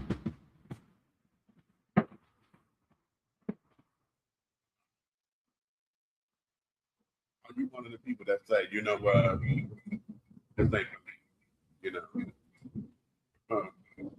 One of my favorite songs sung by Stephanie Mills. She said, love hasn't been easy on me, honey. Oh, it picked me up and turned me around, tossed me all around. Oh, love hasn't been easy on me. Love not been for me. She said it took me through changes that wasn't the best for me. And I'm going crazy. So blind I couldn't see. Love has used me. Till it used me right on up. And I stood beside you. Till I finally had enough. 'Cause love hasn't been easy on me. It has lifted me up and turned me around, knocked me all around. So what do you do? Now, are you some of the ones that sit up there and want to burn candles and sit up there and, you know, you put your sage out there and then you get your cinnamon and this, that, and that? But did you go to the candle shop and get, you know, a male candle, male dower? Did you get a female candle or whatever? And burn your candle with your little love spell. And my Lord, send me love, blah, blah, blah. What do you do? What do you do? Okay, how do you navigate through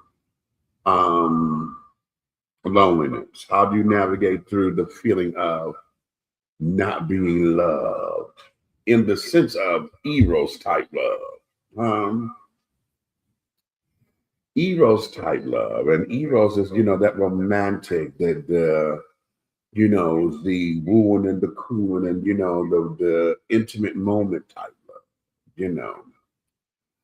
Everybody knows that agape is, that whole unconditional with the love of God. I'm going to love you and accept you as you are, where you are, and carrying on. Agape love loves you through your stages and your changes, and it's always there for you and carrying on. So what is that? How is it that you navigate those particular waters? Or do we start to hate on those who are dating or in relationships? And, do we cast shade? Do we, what is all that? How do you, as a chronically single person, navigate yourself? Do you get very spiritual and just run to God and immerse those feelings into scripture and all of that, and you just become, on fire for the Lord and yada yada? Does that bring you peace and happiness or whatever? What is it that you do? What is it that you do that? Oh, goodness gracious me, oh my. Yeah. It's really, it's a trip, actually. It's really a trip. Because I know for me, I get tired of being put in the friend zone. And it's happened to me so much to where now I don't even look for nothing. I stop looking. I tell folks, if it happens, it's going to happen organically, right? It's going to happen because I'm not searching for it. I'm not going to sit down there and put myself on the chopping block for it no more.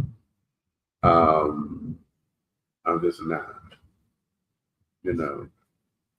And so because of that, it could be misconstrued that I'm just jaded or whatever. No, I'm not jaded. It's just that here, for me, I just see it. I see it as a fact right now, child. It ain't my season. It just ain't my season. Now, how many of y'all have accepted sex over a relationship?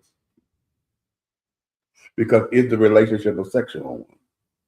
That's the only thing y'all have in common. Okay? That's the only thing you have in common. That y'all come together, you talk a little chicken for a little minute. Okay, next thing you know, wham, bam, thank you, Sam. Okay? And okay, I'll see you on the next go round, baby. Call me, keep me posted. So what is that? What we got? Oh, one more thing. I am super single at this point in my life, just more comfortable being solo dolo at this point. Now, what makes that comfortable? What makes solo dolo being comfortable? And let's talk about that, because I say this all the time when I see couples and they start, and especially the kind of stuff that they argue over. It's like, ooh, child, thank you, Lord, I ain't got to deal with all that. I don't have to deal with that. I don't have to sit down here and deal with somebody who's mad because I didn't tell you that I was going around the store to the corner. And it became a big to-do. That's crazy. It's crazy and it's ridiculous. It's like, no. Why do we allow ourselves to put up with that? Why? And then when we say we're super dolo, I like that. I'm super dolo. Solo dolo. Is that the consolation prize? Do we become solo dolo as the consolation prize for you know, we was going after the car, but they gave us the turtle wax and the life supply of new finish or something. You know, no, mop and glow. That's what they used to give, mop and glow. Get a life supply of mop and glow and new finish. For for whatever. Is that what we become?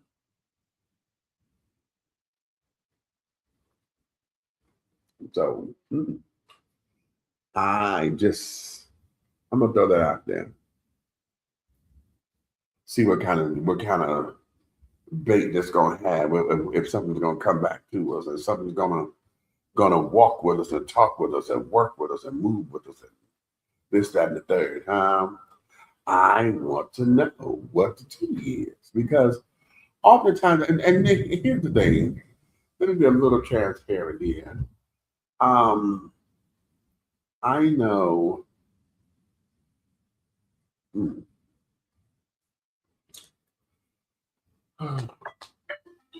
what. Oh, Chester, somebody's trying to call me. Yeah, hold on. I'm not going to take this call. I am just trying to get it. Oh, shit. Oh, come on. Don't you hate this is when you know it's time to get a new phone? Because your damn pieces don't want to work.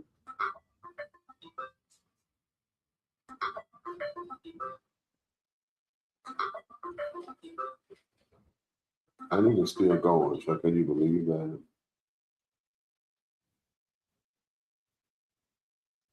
No, I can't.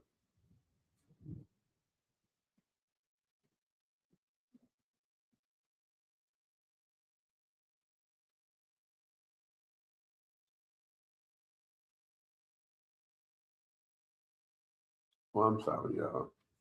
I done got caught up over here and I got to drifting because I thought about something. In being single,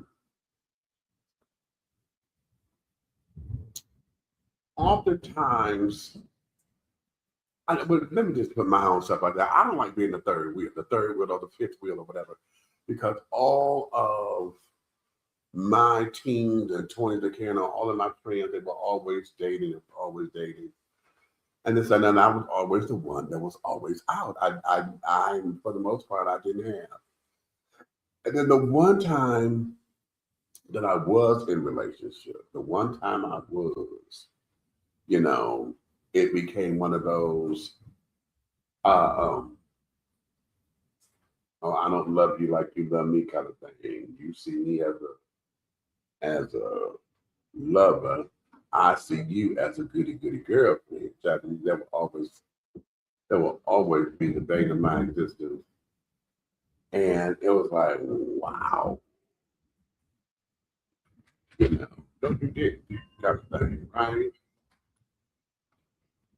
But it begs to ask the question, what does that mean for you as someone who, the chronically single, what does that mean for you? Okay. How do you navigate the waters, especially, when you got Valentine's Day, it flipped on its own.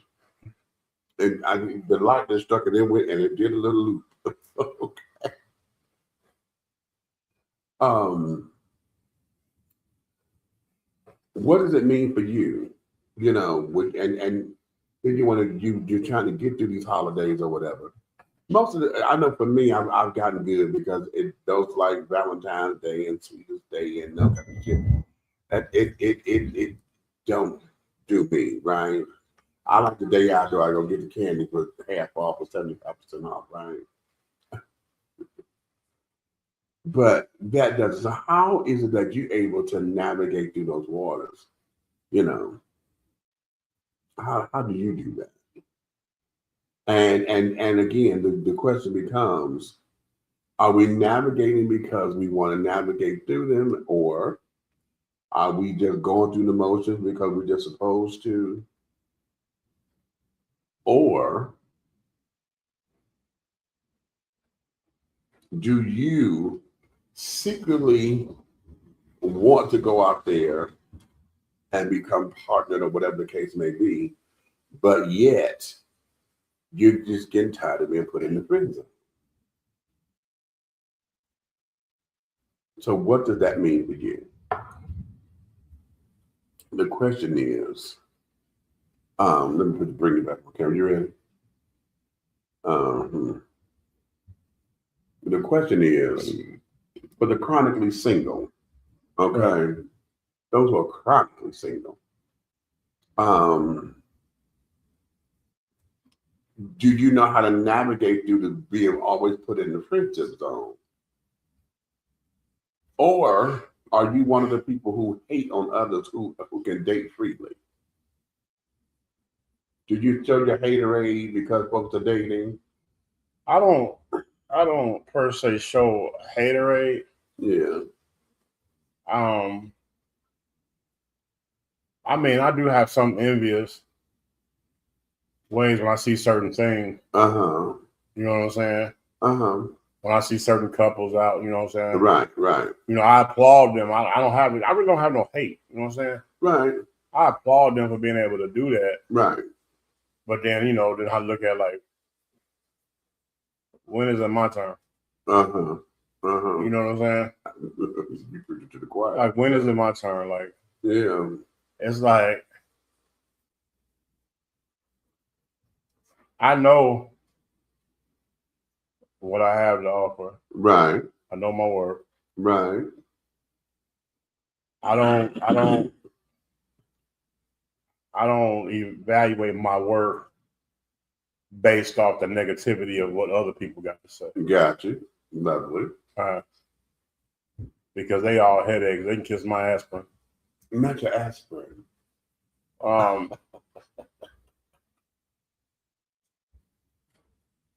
But at the end of the day, like, I mean, I'm gonna keep it 100. I'm communicating with somebody that I'm very fond of, and I'm just gonna be patient. Okay. But again, Valentine's Day. Hey, y'all.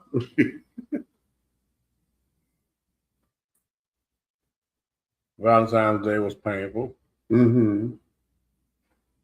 And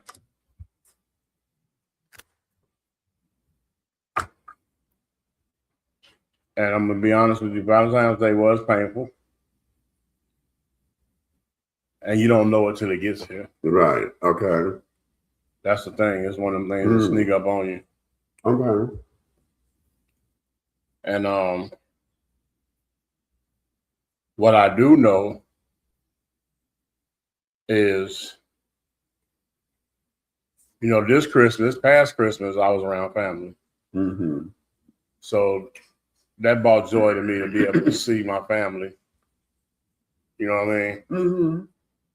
Yeah, that really brought joy to my heart to actually see my family. So that covered up that part of it. Mm-hmm. Now,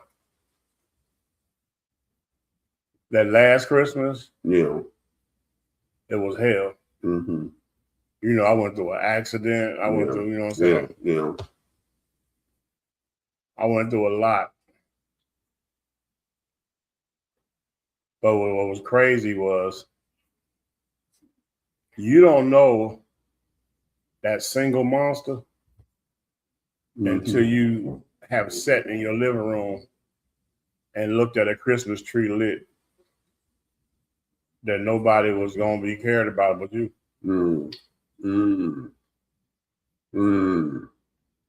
That's good. That's good. When you sit there and you see that tree and it's lit up, and then nobody else gonna see it. That's a devastating feeling. Let me ask you, because well, before I ask, let me get my little 2 cents in here. Oh, but I'm not a hater on relationships because I like to see folks happy. Part of my joy is to see other people happy and this, that, and the other, right? I love that.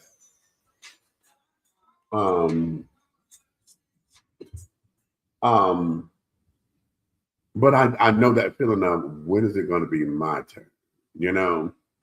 And it's like, okay. And I've gotten to a point now to where I just stopped looking for a turn, you know what I mean? Right. Because it's like, I look at other people in relationships and look at, you know, some of the shit they go through and this, that, and that. I'm like, oh, and especially those who are, you know, in bad relationships and you know they were in it just to say they were in a relationship. Yeah. You know? And I was like, okay, child, girl, I ain't got time for all that. You mad because you trying to go out with your girlfriends or you didn't. No. Now I'm gonna be honest with you. And at first I used to look at it differently. Mm-hmm. But a married woman or a woman in a monogamous relationship ain't got no business running the streets with single women. And I'm just okay. And that's some whole shit. And I'm standing on it. That's just, I'm standing on it. I'm standing on it. There's enough of you loosies out there to run the pack. Y'all run a pack together. You don't have to doggone drag nobody up out of their house. All right, I'm gonna let you have that because it's enough of them to run in packs. I'm a little different on that. I know where you're going, but I'm a little different on that. That's crazy that you would want to disrupt, take time away from a relationship, just so you can be out and you're scowling at the men. Mm-hmm. Come on, man.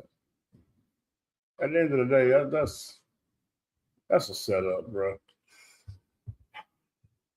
Okay. That's a setup. That's just like me. When I got my ducks in the order and all that. Right. That whole, hey, come kick it with me at the strip club stuff. Mm-hmm. Okay. Let's put a caveat on that. Okay. Because just like you said, come kick it with me at a strip club. Okay. Now, ladies, when they go out, and yes, we do know the girls who are single and trying to go mingle and this, that, and the other. But there are also those moments where maybe women just have their girlfriends and they just want to go out. My caveat is, you know you're married.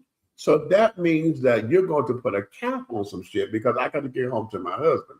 You're not going to be out all motherfucking night like you was when you were in your single days, come home 2 or 3 o'clock in the morning, because you did not have responsibilities at home. You know, that there is different. And that's where. But see, you got to remember, if she don't lock it down from the time she walk out the door, mm-hmm. meaning drive her own vehicle, right. control her own business. Right. If they be like, girl, I got you, I'm picking you up, whatever, that's a setup. Because once you out there, it's up to them when they ready to drop you off or bring you home.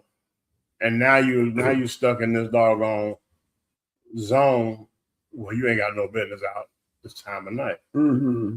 And I see it happen. Man, I've seen it happen so many times. I've seen it happen, and I'm still a little different on that. And I know I feel you, and I agree. I'm just still a little different. That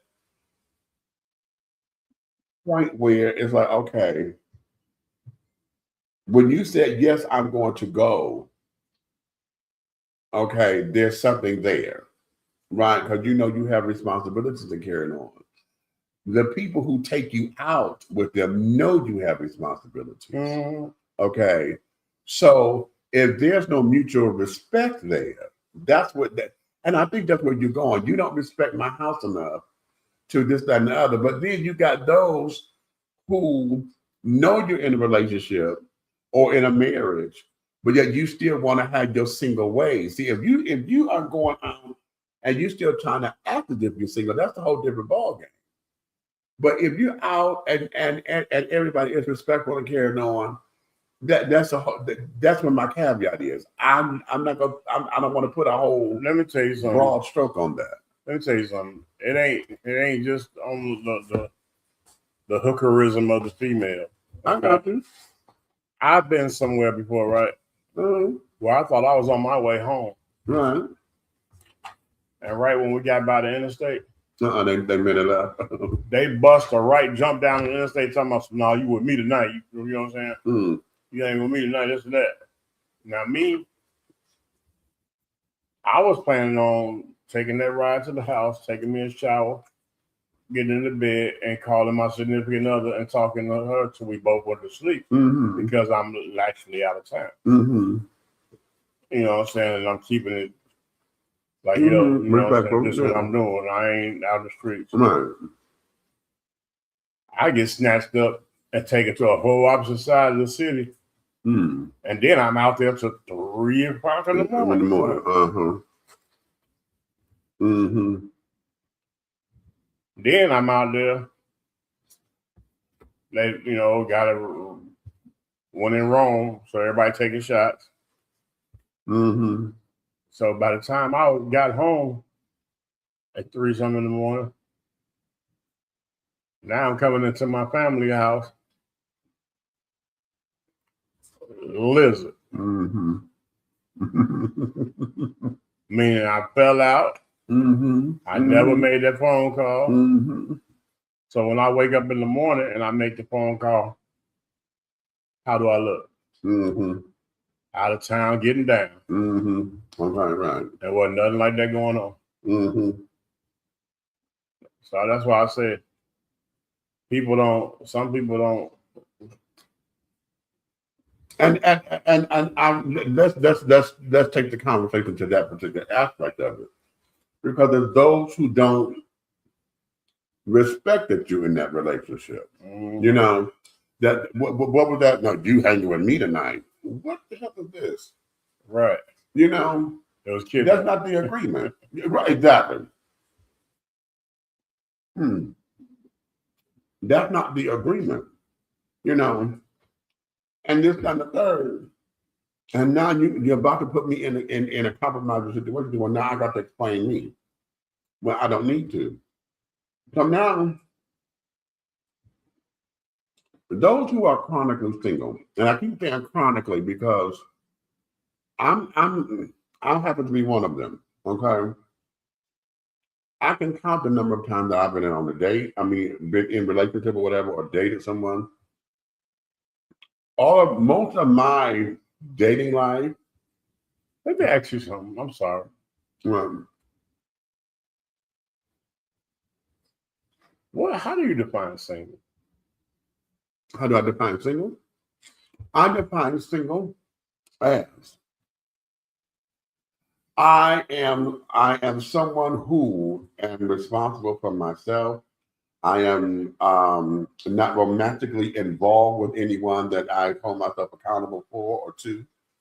I am basically someone that doesn't have to deal with any other kind of relationship responsibilities in that matter. You know, I'm not necessarily looking to, my answers are always a me. I don't have a we. Okay. You know what I'm saying? I don't have to think of it. When I make a choice, it's not about a we. It's always me. I could do this. I could do this. I could do this. I don't have to have another consideration in that. There is nothing about that says, "Oh, let me think about this." So I have a question. Well, I mean, watching you and seeing how you move and being around you, I can say that you are single. Can you say that about me? Can I say that about you? Actually, I can now. I can now. In the beginning, I would say no. You were moving like someone who was hurt. You were moving like someone who was hurt, and moving in that space of, I got to feel this void because I don't like this feeling. Okay. And I'm gonna be very transparent here. I am when my haterade hits, I am one of those people who hate on folks who feel as though they got to be in a relationship.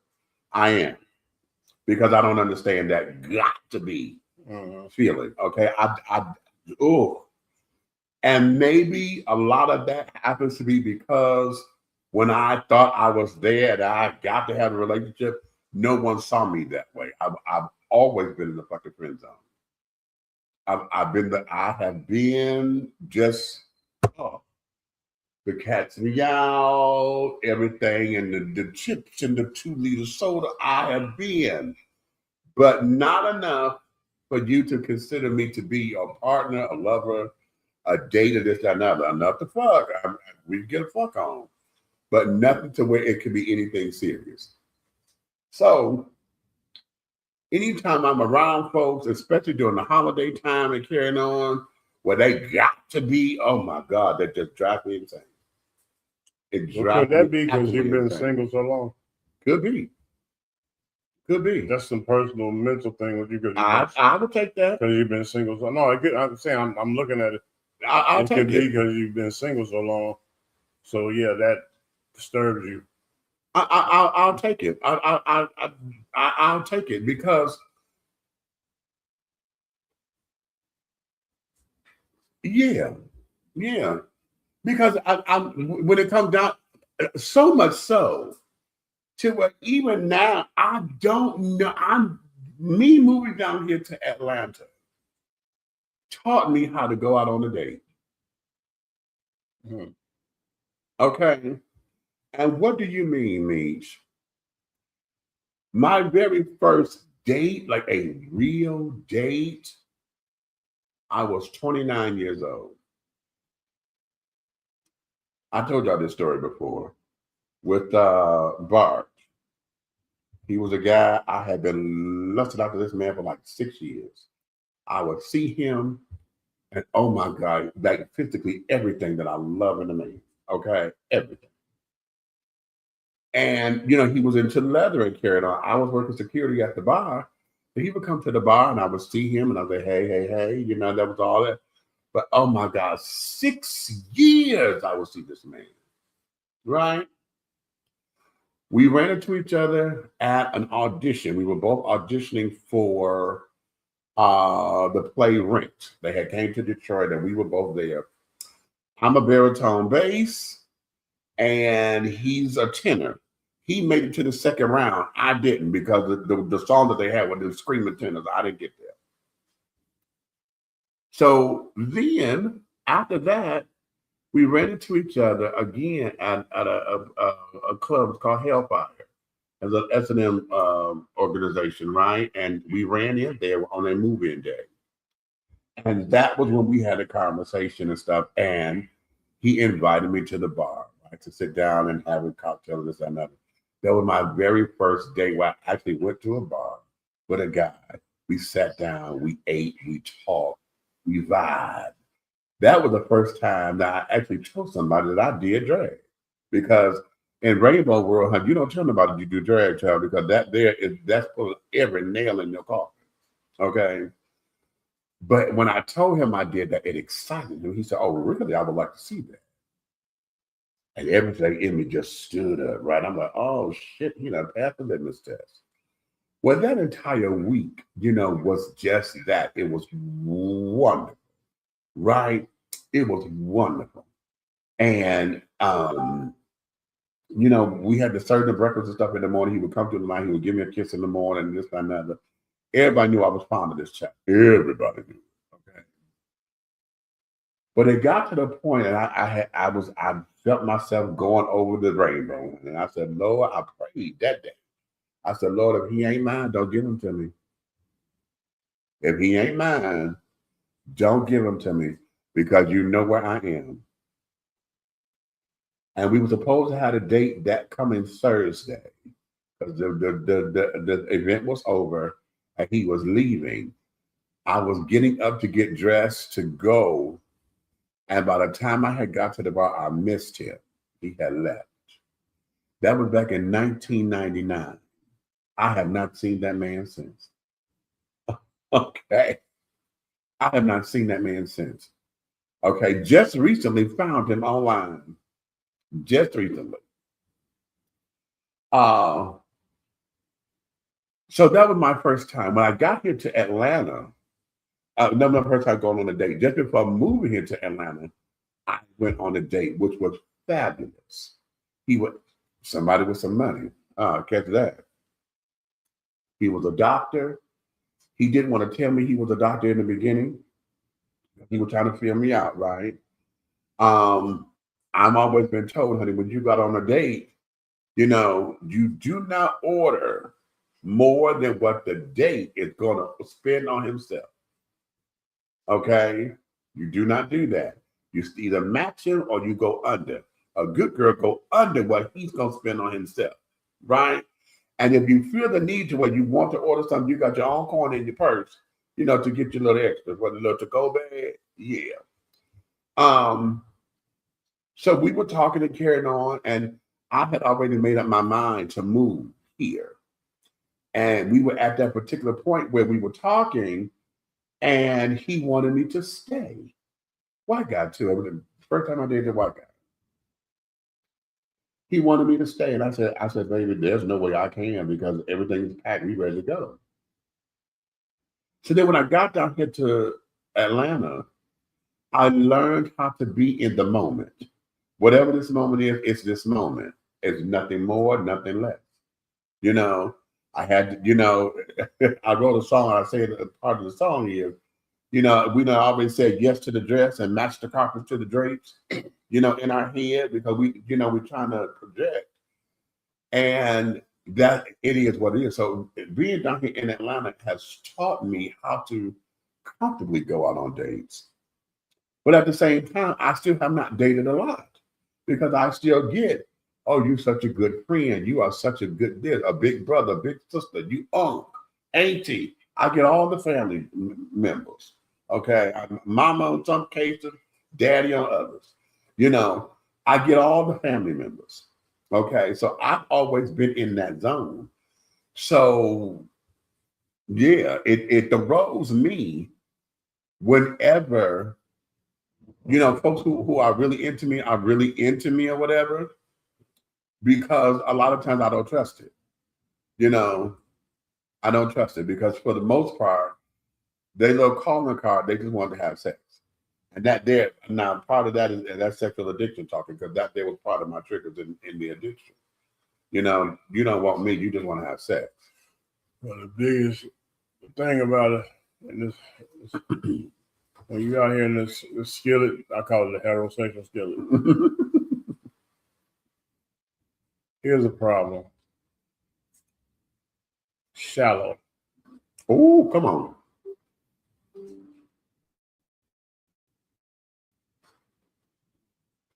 A lot of women don't like big guys. A lot of women don't like short guys. Mm-hmm. A lot of women don't like dark guys. A lot of women don't like light guys. There's always what they don't like, but want to be accepted and everything there. Right. Aha. Okay. Right. Mm-hmm. Not knowing that if God sends you something, it don't always come in the pretty little box that you want it to be. No, that's true. Mm-hmm. You have to be able to recognize that what is sent to you is what you need. Right. And learn how to accept your blessing. Okay. Instead of throwing your blessings away because it didn't come in the box that you wanted. Right. Okay. Not that part. Mm-hmm. But I just look at it like, you know how I've been for a minute. Like I'm evil with it. You know what I'm saying? Right. I'm evil with it. I'm just saying, you know how I am. A woman could walk up to me in a red. You've been around me long enough. Right. A woman walk up to me in a red dress and be like, "You like my red dress?" And I don't even believe her that it's red. Right. It could be red. Right. But I'm gonna investigate it because I think she's lying. Mm-hmm. Mm-hmm.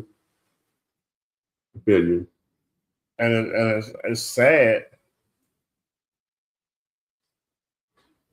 But I'm gonna tell you something. People can be around you, and you can see the signs of deceit. Yes. You will recognize this sign, that sign, and you will ignore it because you want so much for that relationship to work. Yeah. Yeah. You want it to work so bad. Yeah. You're going to ignore all of a sudden the phone is locked up.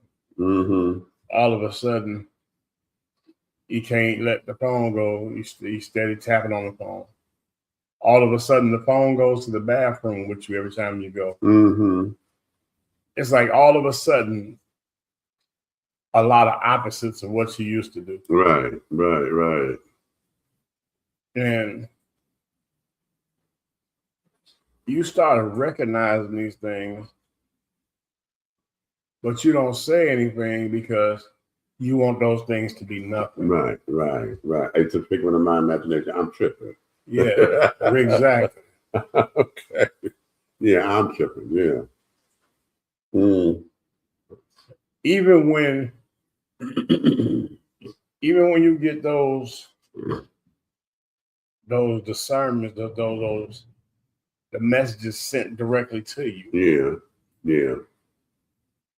Man, I got messages sent to me directly of flirtatious acceptance. And what I mean by flirtatious acceptance is a man grabbing and squeezing and rubbing, and all you doing is saying, "Quit playing with me," or "He ha-haing with it." No respect. He got none for me, and you got none for me. Right. Because you should have cracked him in this. Right. And I should have known about it. Right. I knew this stuff spiritually and never said nothing. Yeah. And it's just weird to me, the things that you will keep letting slide by. And then when everything explodes, you get a full run back through your mind of those things and 100 others. That whole, what I call the Carrie syndrome. Remember the movie Carrie? Just because she went off and she said, and everything just played back in her head. Yeah. And it's crazy because that what locked me in. And you've been around me how I've been acting. Right. I just recently opened up. Because at first I was on some, I didn't care what you put. Right. But I just recently opened up. And and I got a crack open. You know what I'm saying? Right. But it's sad that we got to walk around here in protect mode because people want to be disloyal. Yeah. Just loyal. Now let me ask you this. And I don't know, did you know that feeling of feeling like the third wheel or the fifth wheel? You mean in a crowd, in a group?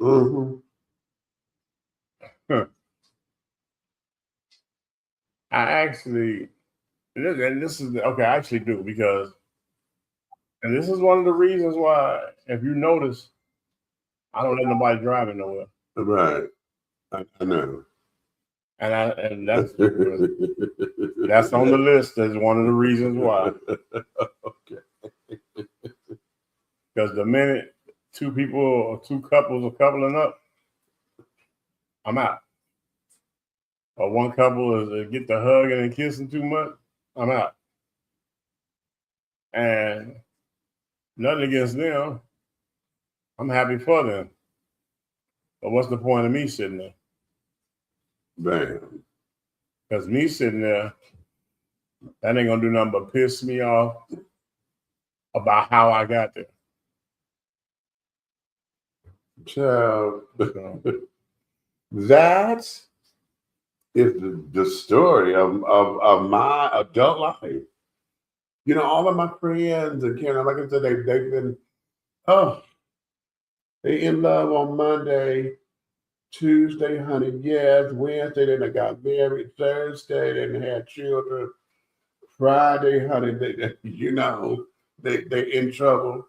Saturday, honey, they got divorced. Okay. Sunday, you crying, going out to the bar, want to run back to me. Okay, but girl, let me tell you what's going on. And then here we go Monday again, bitch, you done found somebody else. Okay, and we start that process over.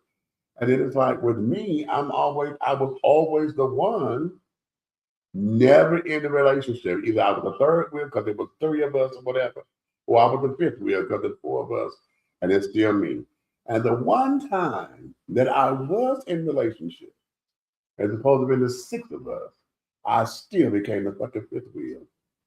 Because this fool decided to go home. He, you know, it was a whole big to do. You know what? I got a message too I want to put out. This is the PSA, Big Red Fella. Atlanta women, you got to stop. You got 90% takers blood in your body. Taker. Everything is take. And I think it's sad because the best relationships in the world is when giving and love and caring and loyalty, respect and everything is reciprocal. But you all are so busy trying to figure out what you can get out of somebody. Some of y'all don't even understand. Y'all part of that high rate of suicide in Atlanta, Georgia. I bet it's a lot of y'all walking around right now know that somebody blew their head off because of how you treated them. And ain't saying a word about it. All that. I know it. I sit back and I watch it. All y'all look at is what you can get out of a man. But hey, karma's real. And ain't no different over here. And I'm just saying, I just thought about that, and I sit back and I say, all they do is take. And some of them are more savvy than others. Right. But at the end of the day, did you know true happiness is bringing something to the table and having somebody in your life that's bringing something to the table? Now it's a lot on the table. And there's the comfort that you look for. It's simple math. You doing right plus him doing right equal exactly what you're looking for. Exactly. Okay. But you takers, you're going to reap what you sow. Oh, yeah. Because I want to know how many of y'all did nothing but take on Valentine's Day. Wait, catch this. Valentine's Day is February 14th. Sweetest Day is always the 3rd Saturday of October. Okay. How many of y'all know about Sweetest Day? How many of y'all know that Sweetest Day is supposed to be the male Valentine's Day? Right. Because that there is when women go and they do for the man. Okay? That's what the Sweetest Day. And it started because there was a woman who was paying homage to the troops or something. And she was giving them those candy little baskets and those treats and things to say thank you. Okay, and that's how Sweetest Day got started. A lot of folks don't know that, but at the same time, Those who do, y'all still don't do for your man. Okay? Takers. Y'all want him to make sure the Valentine's. Listen, I need to start me at one of them damn basket companies or something, because them baskets be making a killing on that damn weekend. Okay? Big old stuffed animal, a little knockoff little purse, and all the little goodies and things up in the basket. And how many of y'all showed up to dinner or anything that he done for you for Valentine's Day? Anywhere he took you, I don't care if it was a theater, movie, whatever. How many of y'all showed up empty-handed? That part. See. So it's all of that. It's all of that. So dating, I wanted to pose that, for those of us who are chronically single, what does that mean?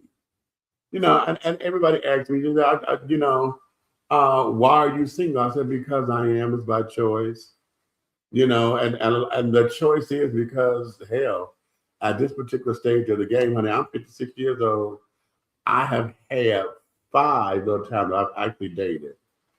And the most recent one was what, 10 years ago almost now?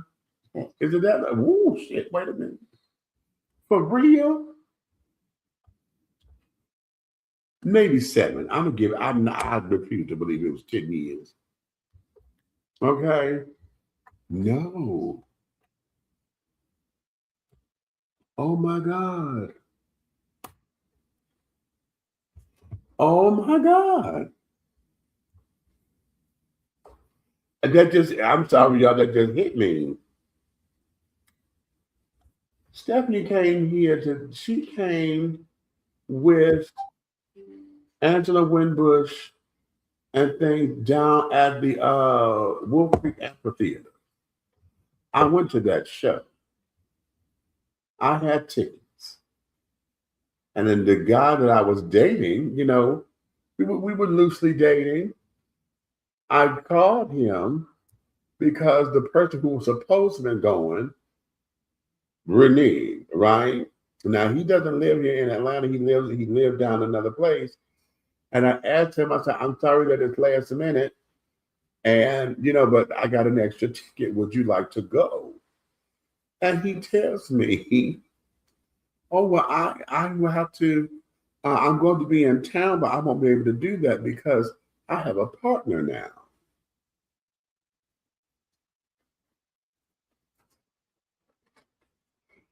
A partner. And I was like, what the hell is this? And it became a whole big to do. But yeah, that was the last time I actually dated, and this, that, and the third. No. Now do I have friends with benefits? Yes. Have I gone out on a little dinner date here and there? Yeah, but it's been more on the platonic issue. Not necessarily on some kind of, oh my God, let me get to know you kind of thing. You know what I'm saying? Even when I went to the movies, okay, that was a platonic thing. And this, that, and the third. Now I invited the guy, so we paid his way. But hell, it was the 3 of us. Then we took Jerry to the movies. Took who? Jerry. Who went to the movies? Yes. And we all, I'm ready for the cards. Oh, you want to do it? Yeah. He wanted to do these cards. Lord have mercy. All right. Let's go here to these cards, Chad. I'm going to do a few of these, and then we're going to get out of here. Oh, okay. No, those are the ones I said, wait a minute. Now, the way how these cards are reading, these particular cards are basically for, we're coming from the Soulmate Questions deck. I got these off of Temu, okay? So the way how these cards are questioned, they question like if you're playing at home with your significant other, right? So I'm going to try to form the question a little bit more ambiguous so that like I'm answering him and it's not like he and I talking to one another, okay?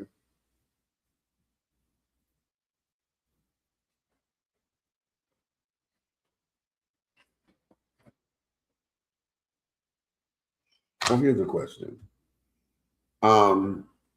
You know, I'm gonna take this and then you go through it and you take and then you ask. Okay, this one here says,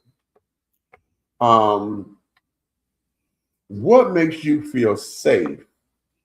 And well, if you were talking to your significant other, say, well, what makes you feel safe in a relationship? What makes me feel safe in a relationship? Mm-hmm. If the female was susceptible to public affection and basically not afraid of representing who we are as a couple. Mm-hmm. You feel me? Mm-hmm. That would make me feel safe. Mm-hmm. Okay. She don't mind calling me her name. Mm-hmm. Mm-hmm. I'm gonna tell you, my baby daddy did this to me, and I felt special, right? I felt like it was. In fact, it had just become everything for me. And that there was, we had all went out. We were over at was it the Jungle? I know what it was called. I think so. Because it's no longer. We were over there to watch the show. And he wanted me to go with him to the bar because he was going to buy me a cocktail. I said, okay. And he grabbed my hand and like escorted me through the bar. Right? When I tell you, I felt like a pussy bitch. I was like, did he just do this? Right? And see, when he came into town, at that particular time, he would come into town, and our son was here with us. So we would have a family day. So every time he came into town, he would take us to go get our hands and our feet done, right? So we went to go do that, then we went to go get something to eat and carried on. So and he would build up to us going out for that night. And the first night, because he used to make me mad, because he would always come and get Kiera's, right? That's our son. He would always get Kiera to take Kiera to his hotel room or whatever. Now, I never knew what the hotel was, but he would always come and get Key after our day, right? So he would come and do all that, and then he'd take Key and then be gone, right? And so that particular night we went out, and yeah, that's what made me feel like, wow.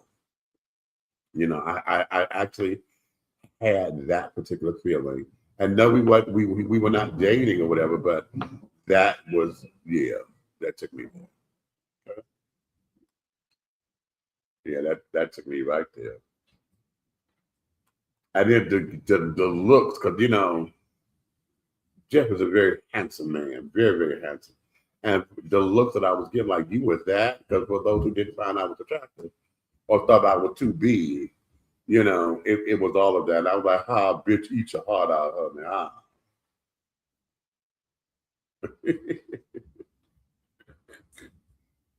That was cool.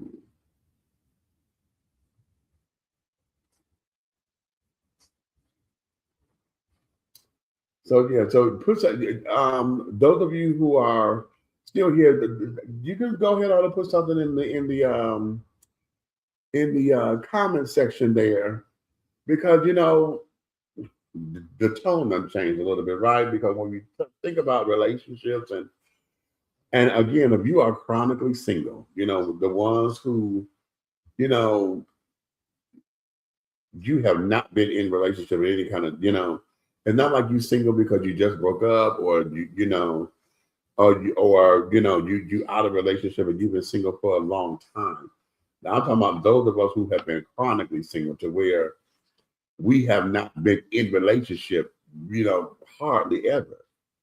You know, that kind of thing, to where relationships is like, I put it like, you know, in church they tell us that because Moses had to pay his penance for destroying the 10 Commandments, he was able to lead the folks to the land of milk and honey, but Moses couldn't get over there. He couldn't walk in. he had to look at it. You know, he could be up on the mountaintop, he could look into it, and this, that, and other, but he couldn't enter. I got one. Okay. You ready? I'm ready. How many of your childhood friends have you maintained meaningful connections with into your adulthood? Ooh. Let's see. Childhood friends.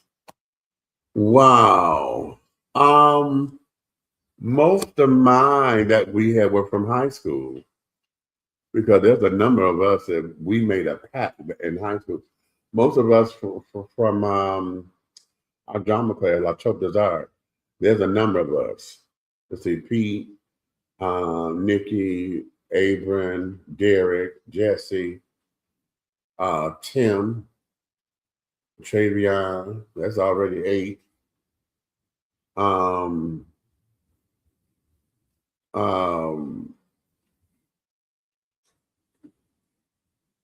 That's it. That Desiree, you know, that's the girl in my prom picture. She just recently passed, so that was my lifelong friend there.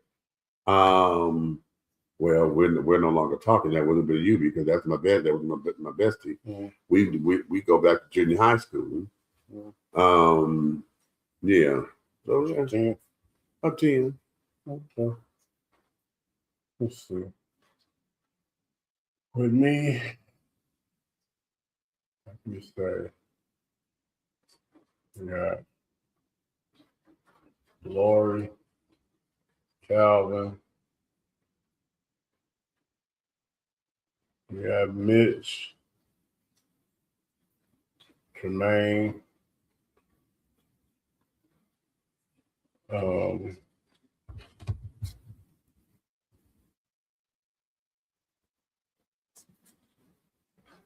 Sean, girl Sean. Okay. Yeah, the guy Sean, girl. Right.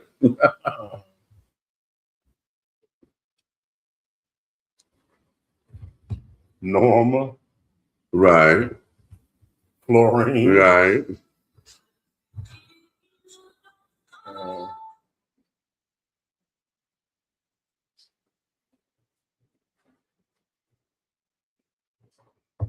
Ricky Robinson. He moved down here now. Okay.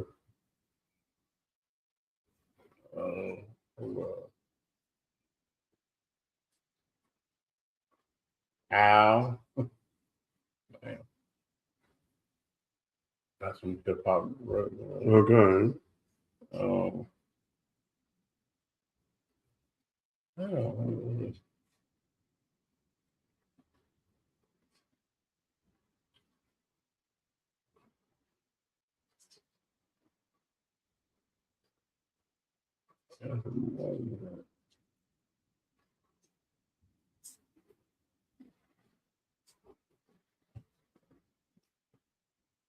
Oh, Jamal, look at that. Okay.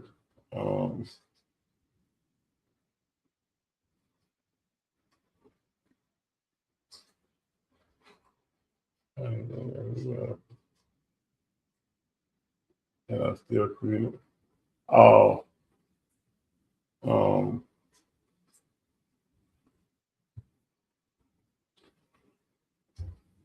I can't call her name. If I say her name right now, I'm gonna get a phone call.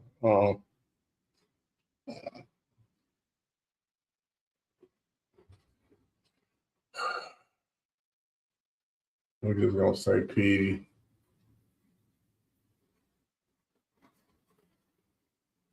I'll get a phone call. Okay.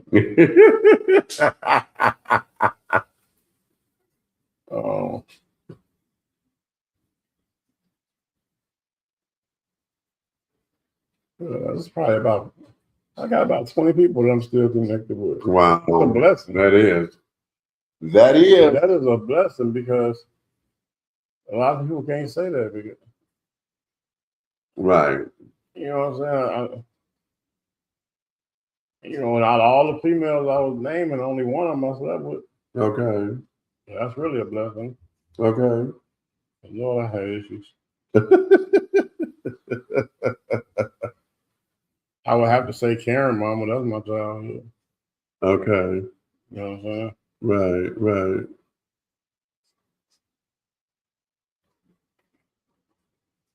Yeah.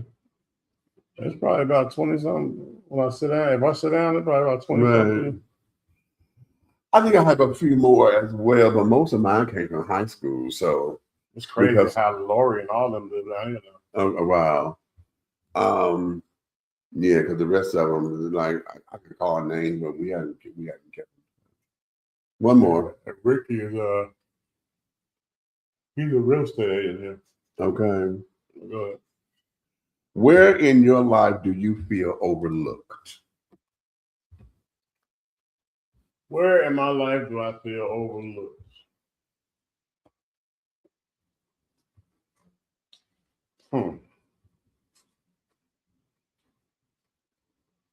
Huh.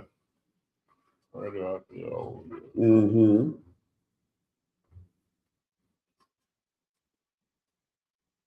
Well, overlooked. I'm gonna say this.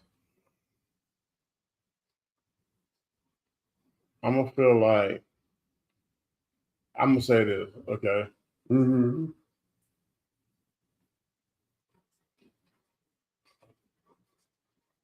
I'm gonna count overlooked as people holding grudges, Mm-hmm. huh, Mm-hmm. against you on falsified things that they knew nothing Right. about. Okay. What they were holding a grudge for was totally the opposite. Right. They had not a clue what it was because they were too young to know what it was. Right. So I feel like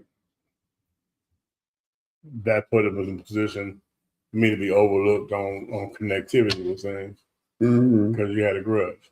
Right. One more, we'll shut it down. No, I know. Oh, I gotta answer it. I gotta answer Right. it. What makes me overlooked? Feel overlooked. I feel overlooked anytime. I'm a bigger than life personality, so a lot of times,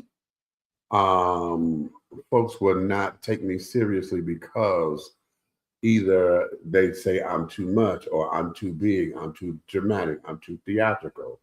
You know, it's always been I'm too. Okay, and because of that, it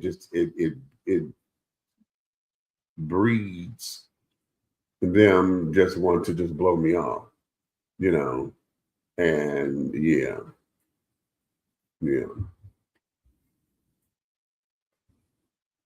Mm-hmm.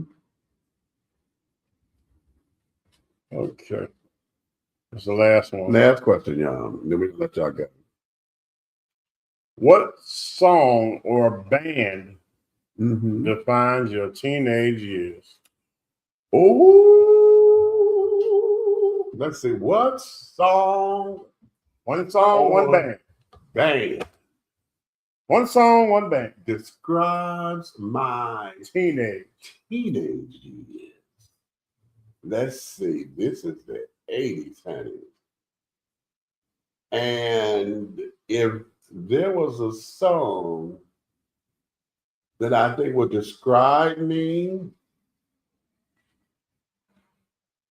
wow. And the first song that came to mind is Denise Williams' "Do What You Feel." Okay. Because I was coming out, and coming into being me and being fabulous, and what all that was supposed to have meant. And that song, that "Do What You Feel," honey, if it feels real good to you. Okay.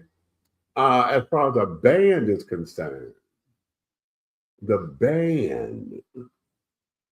Oh shit! Of course, it was Boy Georgia Country Club. Boy Georgia and Country Club, honey. Karma Chameleon in the Church of the Poison Mind, and of course, Boy was up in drag or whatever, and we would. Is it Miss Me Blind? No. I got to figure out the song where he had that purple lipstick on and all that beautiful hair. That was it. Yeah, that's it.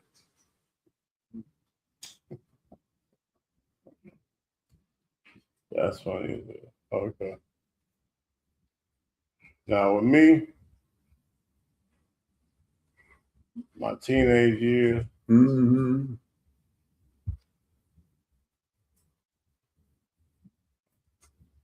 a song, right? Mm-hmm. It probably would be Adore. Mm. Mm. But the band, Uh-huh. it probably would be Ready for the World. Yeah, I was gonna say them too. I It was probably gonna would say be Ready them. for the World. Because when everybody else goes, "Oh Sheila," Right. I go, "I'm so deep inside you, girl." Uh-huh. Yeah, see. My room for Right, me. in Yeah. my room, yeah. Those songs, they pulled me through some things. Yeah. Because if I wasn't listening to Dream Boy, I was listening to Ready for the World. Right. Okay. Okay. You know, and I couldn't. Yeah. Dream Boy only dropped 2 hits. Ready for the World had a plethora. Yeah, they had a catalog, baby. Yeah. Yeah.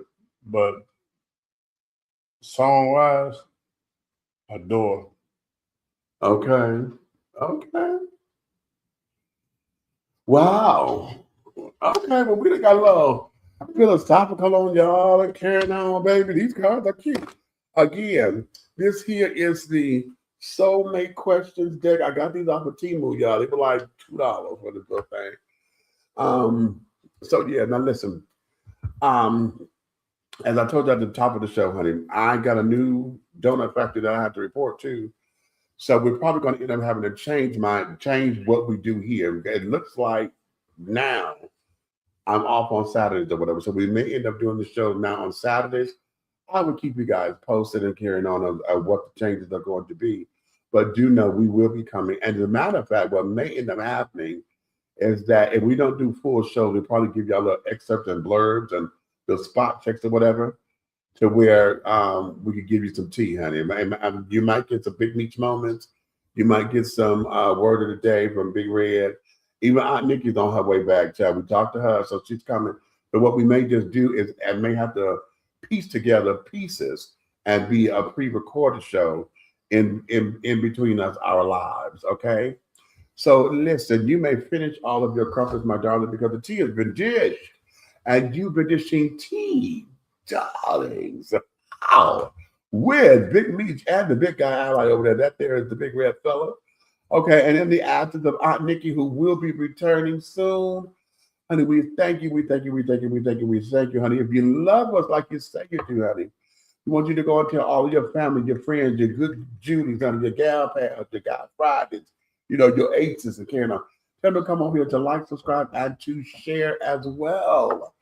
But if you hate us, you don't like something I said, you want a neck roll, you don't stick all that gay shit, you don't like these two fat motherfuckers, whatever that is, you could tell all of your motherfucking enemies to come over here to like, subscribe, and to share.